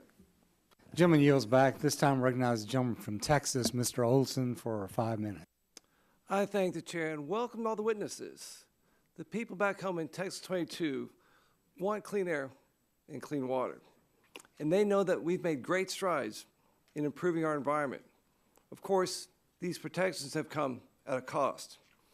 But if we go too far, if we allow regulations to become red tape with little benefits, we block economic opportunity. We kill jobs. Sometimes I think EPA forgets that poverty is a threat to public health too. Rules show that economic expansion hurts the most impoverished in Texas. Slow economic expansion hurts the most impoverished in Texas. And that's why bills like this one before us are so useful. As Mr. Eisberg testified, we'll see a new ozone rule. It will likely be among the most expensive regulation in our country's history. EPA's estimate of a 10-year, $1 trillion drag on our economy could be the low end. That doesn't make for a Merry Christmas. Every state will see tough new permitting requirements. Creating jobs will be harder. With that in mind, it's not unreasonable to demand transparency and fairness on new source review. We need to get this right and strike the right balance before it gets worse. We have almost 10 million unemployed people in this country. I wonder what they would give to have a plant or a job in their hometown. My first questions are for Ms. Gerstmann and Mr. Eisenberg. Recently, EPA has failed to release updated guidance after it published new NAC standards. We're giving people a target, but leaving them in the dark as to how to get there. That's unfair. It brings uncertainty at a time when NAM and ACC members are making multi-billion-dollar investments decisions. How important is good understanding of timing when a major project is online? How important is that? Ms. Gershman? You're really hitting the nail on the head, and I want to emphasize that, you know, the facilities that we're building are state-of-the-art. They have pollution controls. Nothing in this legislation is doing anything to undermine the NACs and the permitting process itself. These facilities will already have to install the best available control technology or ensure that it has the lowest achievable emission rate. None of that's being changed. What we are simply here to ask is for EPA to make sure that it's thought through some of the implementation challenges that come about with these lower standards. That's what we're asking. EPA is still working to implement some of these standards that they've put in place with the unintended consequences of not having the models available or not having monitoring available to make the designations. Areas that are in limbo between standards do not necessarily know how to proceed. This holds up permits. A lot of these projects come with a substantial amount of financing attached. This financing is not available indefinitely. And if these permits aren't issued, there are times where the financing will disappear and the projects will therefore not go forward. And that's really what we're trying to do here. Yes, ma'am. Mr. Eisenberg, you as well, sir. Thank you. I think Ms. Gershman summed it up quite well. We wouldn't be talking about this if it hadn't become a problem already. And it's a problem that we just want solved. You saw in my written testimony the list of issues that my members have. There was really very little editing on my part in that list. I mean, I just said, hey guys, can you send me what you think? And I just put it in there. And they have a lot of problems. I don't think that they're under the illusion that this is ever going to be perfect. They just want it to not be impossible. Yeah. And it's at a point where it's impossible. And one final question for all the panelists. If EPA releases new air quality standards, do you believe that the agency should always issue implementing rules and guidance in a concurrent or timely fashion? Yes or no? Ms. Gershman? Yes. Mr. Weiss? Mr. O'Mara? Yes, but we shouldn't stop the permits if they don't. Mr. Waukee? As warranted. Yes. And finally, Mr. Eisenberg? Yes. One final question, Mr. Eisenberg, about ozone. These new rules will put most of our country in non-attainment. Doesn't that make sense to make this step right and make it more important that this permitting process is correct? So you raise a very interesting issue. I put some graphics in my testimony where we literally mapped out all of the projects that are now on the slate for because of this new energy resource, and they all fall in areas that would presumably be a non-attainment at 60, which is the low end of what EPA is considering. We're extremely, extremely concerned about this, and so at a minimum, we need the permitting fixed on the back end so that if we get hit hard on the front end, we at least have a way forward. I'm out of time to get back. By the way, sir, 5 national parks and forests will be attainment with this 0.6 parts per billion standard. 5. Thanks for your enthusiasm, Mr. Olson. This time I'd like to recognize the gentleman from New York, Mr. Tonko, for 5 minutes. Thank you, Mr. Chair, and welcome witnesses, and let me thank you all for sharing your thoughts with this committee. I do find it regrettable, though, if your personal integrity is challenged or when your thoughts are offered and we put you down for that. We all support efficient and effective permitting that protects public health and our environment without unnecessary delays. But this bill won't accomplish that goal, in my opinion. Rather than helping state agencies process permits or helping EPA support states, the bill actually distracts the very people tasked with writing the permits and implementing the law. The bill requires EPA to publish data on permit processing times, but EPA doesn't have this information because states, not EPA, issue almost all of the permits. My understanding is that states voluntarily provide some information, but to get all of the information required by the bill, EPA is going to have to put new reporting requirements upon states.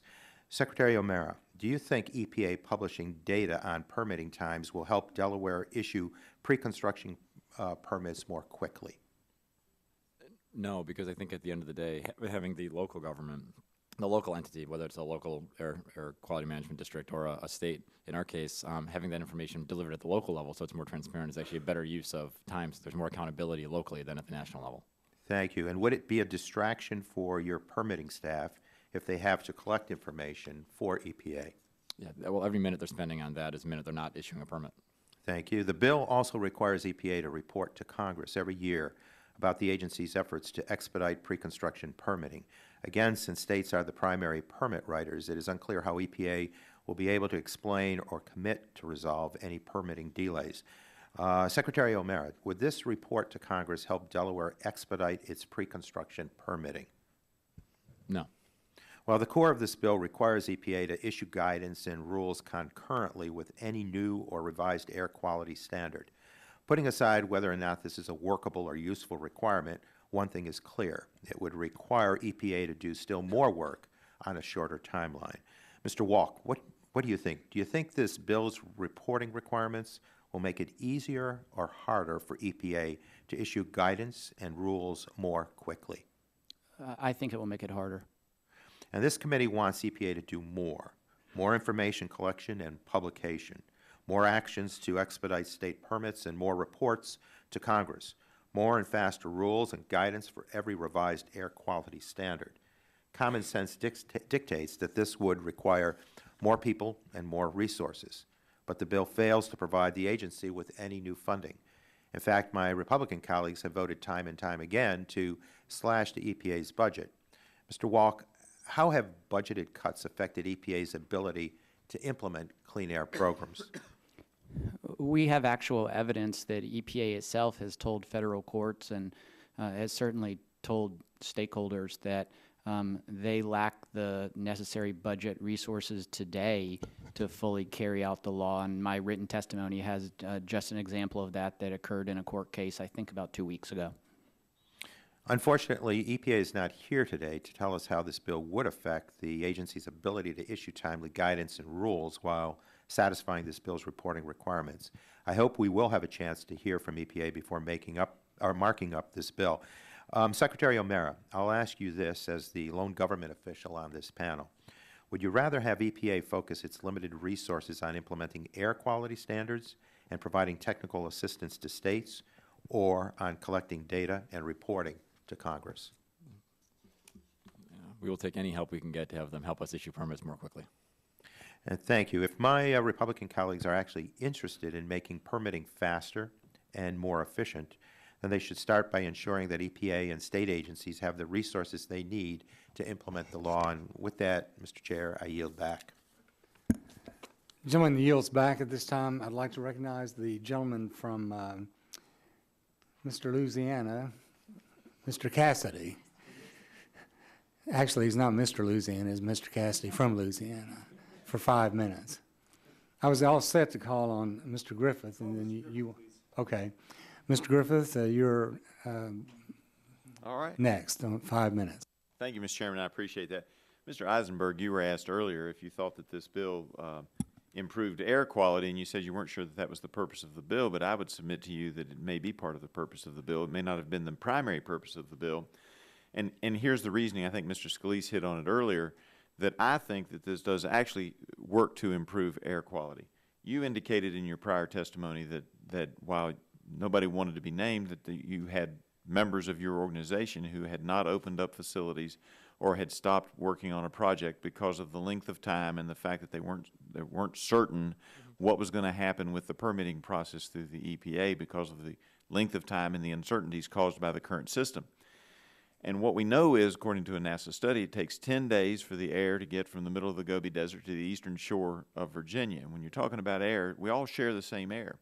So either that company chooses for regulatory purposes to open up their facility in another country, which doesn't have the standards that we have, or they choose to let their competitors in another country produce the product that they could have produced in the United States, creating jobs for American citizens.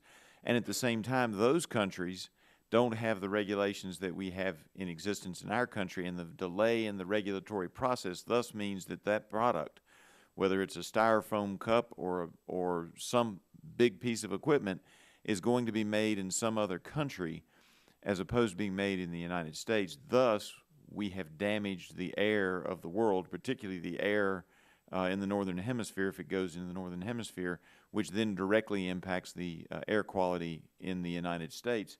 With that reasoning in line, wouldn't you agree then that this bill, by making the process easier and encouraging manufacturing in the United States where we do care about our air quality, actually does improve air quality? Would you agree with me on that? I would, and thank you for pointing that out. You know, and frankly, if EPA does the job that Congress would be requiring in this bill, then the permits are issued quickly and done at the levels that the statute would require. And so, yeah, it would absolutely improve air quality. Yeah, and I think that everyone would agree. And Ms. Gershman, if I understood your testimony earlier, your folks are doing the best that they can with the state-of-the-art technology. They don't want to be out here dumping things into the air. They're trying to do the state-of-the-art, what is currently available, and they just need to know what the regulations are going to be. And it's that uncertainty which leads them to have frustration and maybe even as well look at perhaps using another country or allowing a competitor to produce the product. Is that also true? Yes, that's correct. We're already doing the state of the art. We're taking the best available technologies and installing them on our new facilities. And whenever there are delays, that can also create costs which don't help us create new jobs. It creates a negative impact on jobs. Absolutely. So, and I don't know who might want to touch on this, maybe Mr. Eisenberg, because I was talking with some people this morning, and we went back to my old Boiler Mac bill that I had in a few years back, and they were lamenting particularly the timelines not having been passed because of the uncertainty. Just like this bill, that bill tried to deal with some of the uncertainties, and they were talking about the fact that regulations came out in 2004, and a lot of companies started, because they had a short time period, they started implementing and spent millions and millions of dollars complying with the 2004 regs. Then those got overturned in court, and the EPA had to come up with new regs, and now they're spending millions and millions of dollars to do things. And we heard testimony about that even from universities, not just always manufacturers that get hit by this, but the universities got hit by this. They spent the money to comply, then found out they weren't in compliance, and that creates a problem as well, does it not? It absolutely does. And so what we're trying to do here is there's a balance, and I appreciate Mr. O'Mara working with us on that balance, and all of you all trying to find that balance. We all want clean air. We all want clean water. What we have to do is try to figure out a way that we can have some certainty for those people who are creating the jobs, and at the same time make sure that we're moving forward to make our country the best that it can be. But that does not mean that we have to destroy jobs in the process. Wouldn't you agree with that, Mr. Weiss? And I do appreciate it. Thank you all so much for being here today and for your testimony today. And with that, Mr. Chairman, I yield back. Gentleman yields back. Mr. Cassidy, you're up next, or do you prefer that I go to Mr. Terry? Go to Mr. Terry. Okay, I'll recognize the gentleman from Nebraska, Mr. Terry, for 5 minutes. Thank you, Mr. Louisiana. I appreciate that.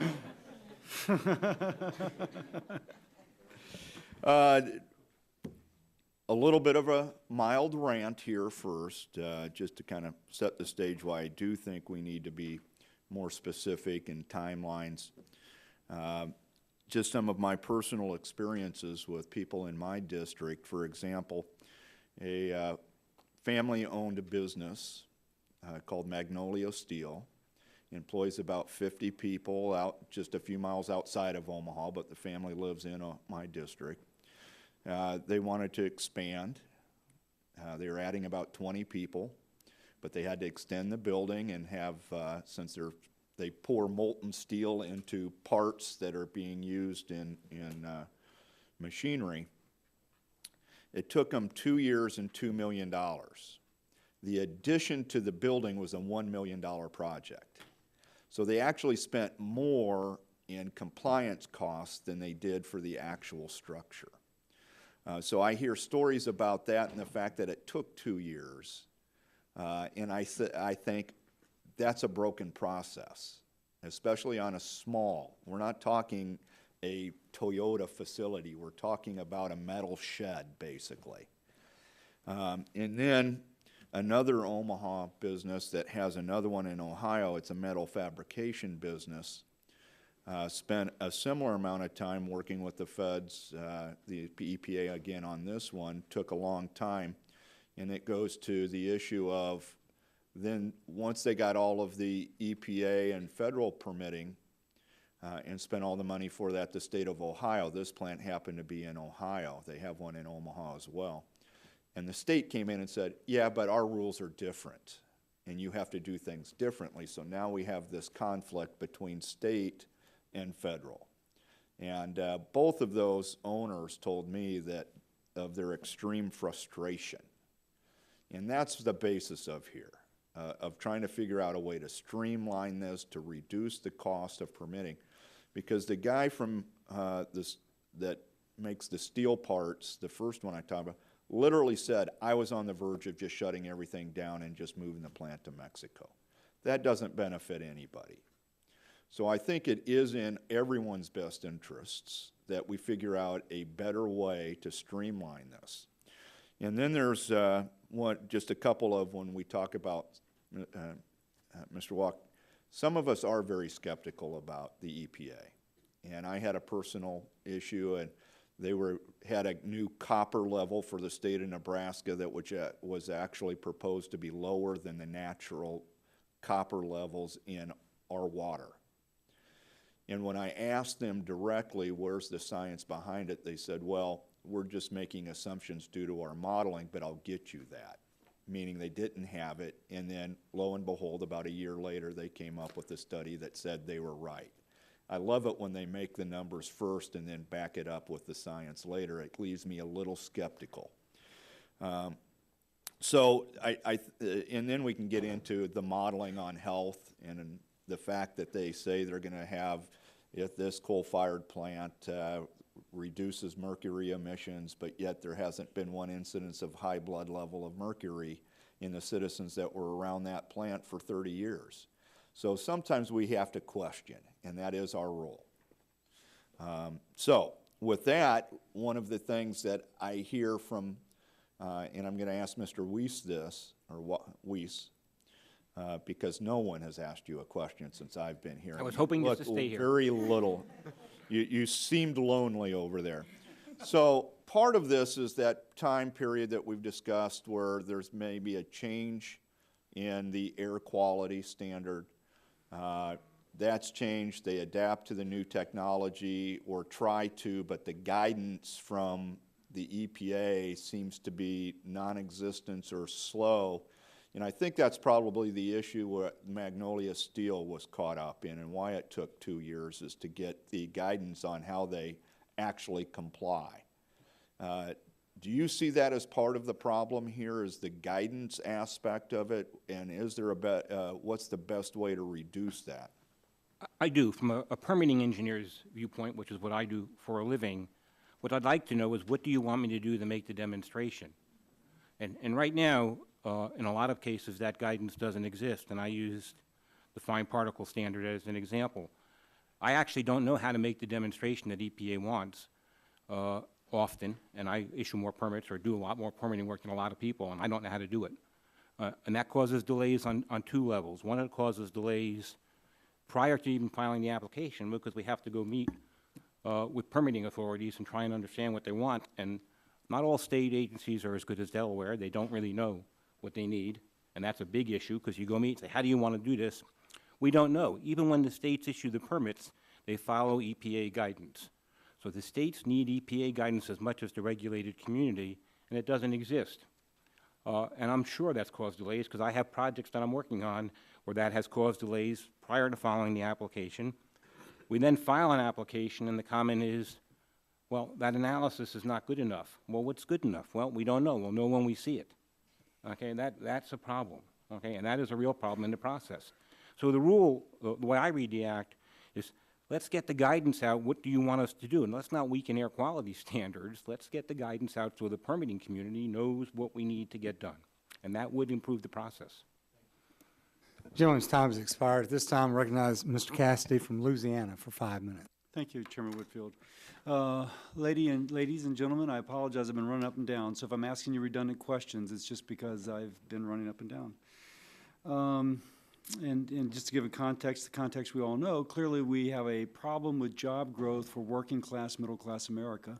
And they've traditionally been employed in mining, manufacturing, and construction, which shale gas and upstream, downstream creates an incredible number of good jobs and good benefits in mining, manufacturing, and construction. But what I'm hearing is that we've met the enemy, and he is the EPA. That now, I gather, Mr. O'Meara, you're not sure about this bill, but what did I read? That as I was obviously quickly scanning, that the EPA in 2011, when it said it was going to cover greenhouse gases, forecasted it would need to issue 900 new pre-construction permits per year, but in the 3+, only 166 have been done in total. This is you, Mr. Eisenberg. How many jobs would, and we have all these plans that would be for new projected plants. Can you give an estimate of how many jobs would have been created had there been 900 issued? Frankly, I don't know that I can. You know, the real issue there, and I really am just curious about why this is happening. I did have a member that said, well, we got our permit pretty quickly. I don't know that we fall into that, and we just permit a facility. I said, and then he went back and he looked, and he said, oh, well, we figured out a way not to trigger PSD. So what's happening, what could be happening is that folks are building smaller projects that don't trigger things at that threshold. Is that a good thing? I honestly don't know the answer to that either. I mean, I don't think it is. I think if we have laws that are stopping us from going big and from building big things, that's a problem too. So assuming that there's economy of scales in some of these projects and we're competing globally, and I regularly hear that China with their lax environmental standards are building just to build, to employ people, putting us at a competitive disadvantage. Losing that economy of scale might hurt our workers, correct? That's correct. Oh, that's remarkable. And Ms. Gershman, I gather that you, in turn, are aware of these projects. Again, do you have any estimate of how many jobs are on hold because of the lack of certainty and timeliness as regards approval? We have heard from some members that every day that the permit is not approved after that year timeline, that it can cost up to $5 million a day. And that's because a lot of these facilities have already gone out and they've secured all of the construction folks. And they've gone out and they've created job creation programs for folks in the community to be the operators and the pipe fitters and the electricians and all of the support staff that goes into running these huge complex facilities. And all of that is on hold while permits continue to be hammered out. And that's something that they want to move forward. They're committed to it. And yet they can't go ahead and hire those folks until they have work for these folks to do. Now, what I know intuitively is that if we want to improve wages for folks and we create a lot of competition for construction workers, their wages are going up. That is correct. It is just because if you need a top-flight welder, that's right, she's going to be able to bid her services, frankly. Exactly. And if there's no projects going forward, she will be waiting to get those services bid on. Now, Ms. Kerrigan, I sponsored a bill called the Energy Consumers Relief Act, which was just focused upon. We had somebody from EPA the other day making a comment, and I'm sure he regrets making it, that their economic projections are often flawed and unreliable. Well, thanks a lot. We've been banking on them for some time. And our whole point of my transparency, Consumer Relief Act, was to bring transparency to these major rules. Knowing that, let me just ask, and knowing that others have asked it, if all you did was bring transparency, okay, this is what you have to go on what Mr. Weiss said. I say Weiss, not Weiss. I apologize if I, Weiss. Seymour Weiss assassinated Huey P. Long, which happens to be how I'm so familiar with the name, but as long as I'm Mr. Louisiana. So it looks as if there is transparency. That in itself would allow companies, you imply, companies to to plot out, well, we know it's actually not going to take a year, it'll take 18 months, and so therefore we can do all our permitting in light of the expanded timeline, something like that. Would you agree with that? Yeah, I do. I agree with that. And again, if you have more transparency, and particularly the elements that are addressed in this bill, I think that will improve in performance in terms of expediting, the permits, and then that creates uncertainty. It creates certainty, for businesses and investors. And jobs for working Americans. Absolutely. Mr. Weiss, and I was just intrigued. You do all this work, and yet you sometimes don't really know how EPA is progressing. I don't know how EPA wants us to do the analysis. That blows my mind. I mean, because Mine too. So yeah, it seems fairly straightforward that if you're going to say, okay, we're going to have these many shale, related mining opportunities or plants related using natural gas as a feedstock, that you should be able to say in a spreadsheet, we give you this, we give you this, we give you this, and here are the variables we'll define later. But I gather there's nothing such as that. right, your amazement is the same as my clients. So again, when it comes to job creation for the working Americans who are having the hardest time, we've met the enemy, and it sounds like the enemy could be the EPA. I yield back, and thank you. Well, Mr. Cassidy's touched on this, a number of members have touched on it, Mr. Weiss touched on it, and the crux of the issue is that specific point. A new standard is decided on at EPA, and EPA has been very aggressive.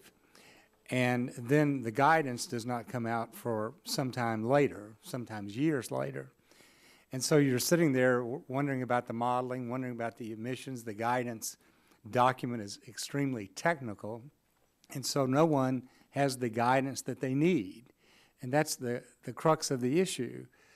So, I mean, is it unreasonable to request EPA to come forth with the guidance when they come forth with the new standard, or is that something that is impossible to do? Would you all make a brief comment on that for me? I mean, what's the big issue about trying to do that? I mean, that's certainly how we look at it. I don't see this as being unreasonable at all. We would hope that EPA would put it out in a timely fashion, and we would hope that there's a way to get it. But it must be some practical reason that they don't do it. What is the? Do you have an idea, Ms. Kerrigan? I have no idea. I mean, we'd love to hear, and I'm sure you would, from the EPA on this. It seems like it's something that can be done. They're good at regulating, and this is what. But that's what Mr. Terry and others were talking about. These manufacturers are people who want to invest, and even the states lack the guidance, and so the uncertainty's there, and you're worried about the lawsuits, you're worried about spending the money. And Mr. O'Mara, do you have any thoughts, or Mr. Walker? Well, it unfortunately takes a lot of time and resources to adopt these implementation rules and guidance, and you can look at the history of the program from the Reagan administration and Bush. It's not a partisan issue. It's a matter of just pure kind of the amount of time it takes. One thing I want to mention that hasn't been mentioned yet today is much of the implementation rules and guidance that eventually come out from EPA don't have anything to do with permitting at all. So there's a little bit of a disconnect in the bill. The bill's written kind of overly broadly to say if EPA fails to issue all or any implementation rules or guidance, we're going to allow permitting to proceed in violation of a newly revised standard. So there's a disconnect that kind of augments this unintended consequences that we've been talking about. But I think the simple answer to your question, Mr. Chairman, is it takes a lot of time and involves a lot of consultation. There is complexity. The question is, who bears the burden of that? Should the public suffer, heavier polluted air, or is there another solution to a valid problem? Yeah, Mr. O'Mara. Thank you. There's two different ways to look at the lack of guidance at the beginning. I mean, there's the way that Delaware's approached it, where we're going to go full steam ahead. We're not going to wait for it. We're going to, be very clear with industry. We're going to be, very consult closely with EPA, but we're not going to wait for them.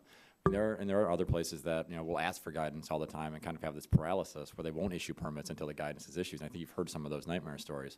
I mean, I'd like to actually see some additional either guidance or not guide, use a different word, some additional direction to the states to move ahead. There's no reason to wait for EPA guidance, and states that do that in good faith with some kind of reasonably to the adherence to the NAC standard should have some kind of sovereignty or some kind of deference in that decision-making process in the interim period. I mean, a process like that would actually achieve air quality goals and give the manufacturers at this table more certainty, and the state regulators that have the capacity can work with folks one-on-one instead of decisions coming out of DC.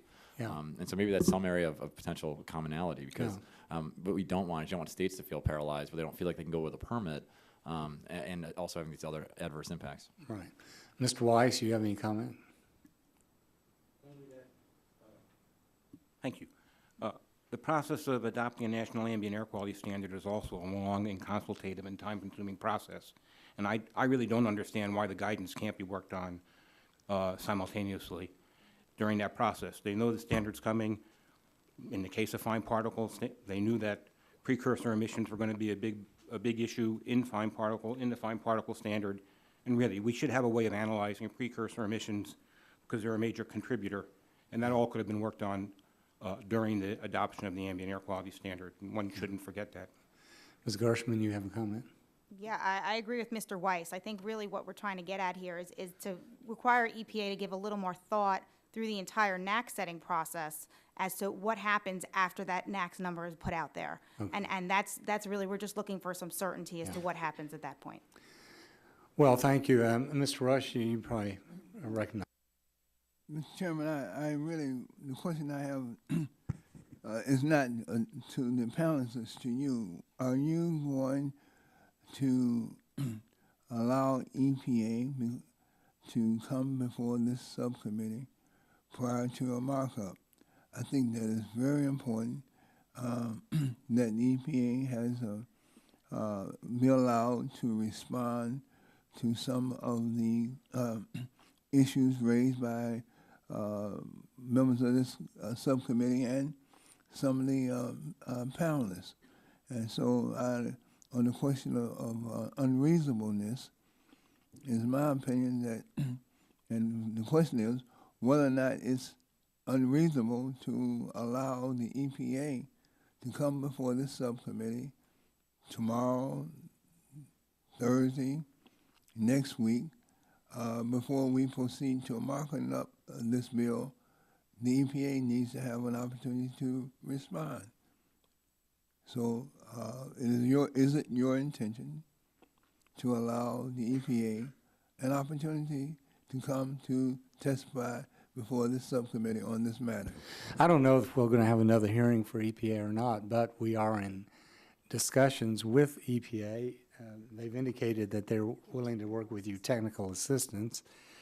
And I don't even know when we're looking at a markup, but, you know, I personally don't want to mark up a bill that's not going to have some genuine support. And so some of these suggestions about additional sovereignty for states and so forth so that they have more authority is something that I think has some merit, because I think all we're looking for is a little certainty. So, but we look forward to working with you as we move forward on it. Thank you, Mr. Chairman. Thank you all, and that concludes today's hearing. I want to thank all of you for taking your time to come up and visit with us, and we appreciate your expertise and your thoughts on this important subject. We'll keep the record open for 10 days and for any additional materials that might need to be administered. And so that will conclude today's hearing. And by the way, our staffs may be in touch with some of you over the next few days or weeks as we try to see if there's ways we can improve this draft bill. So thank you very much. Hearing's adjourned.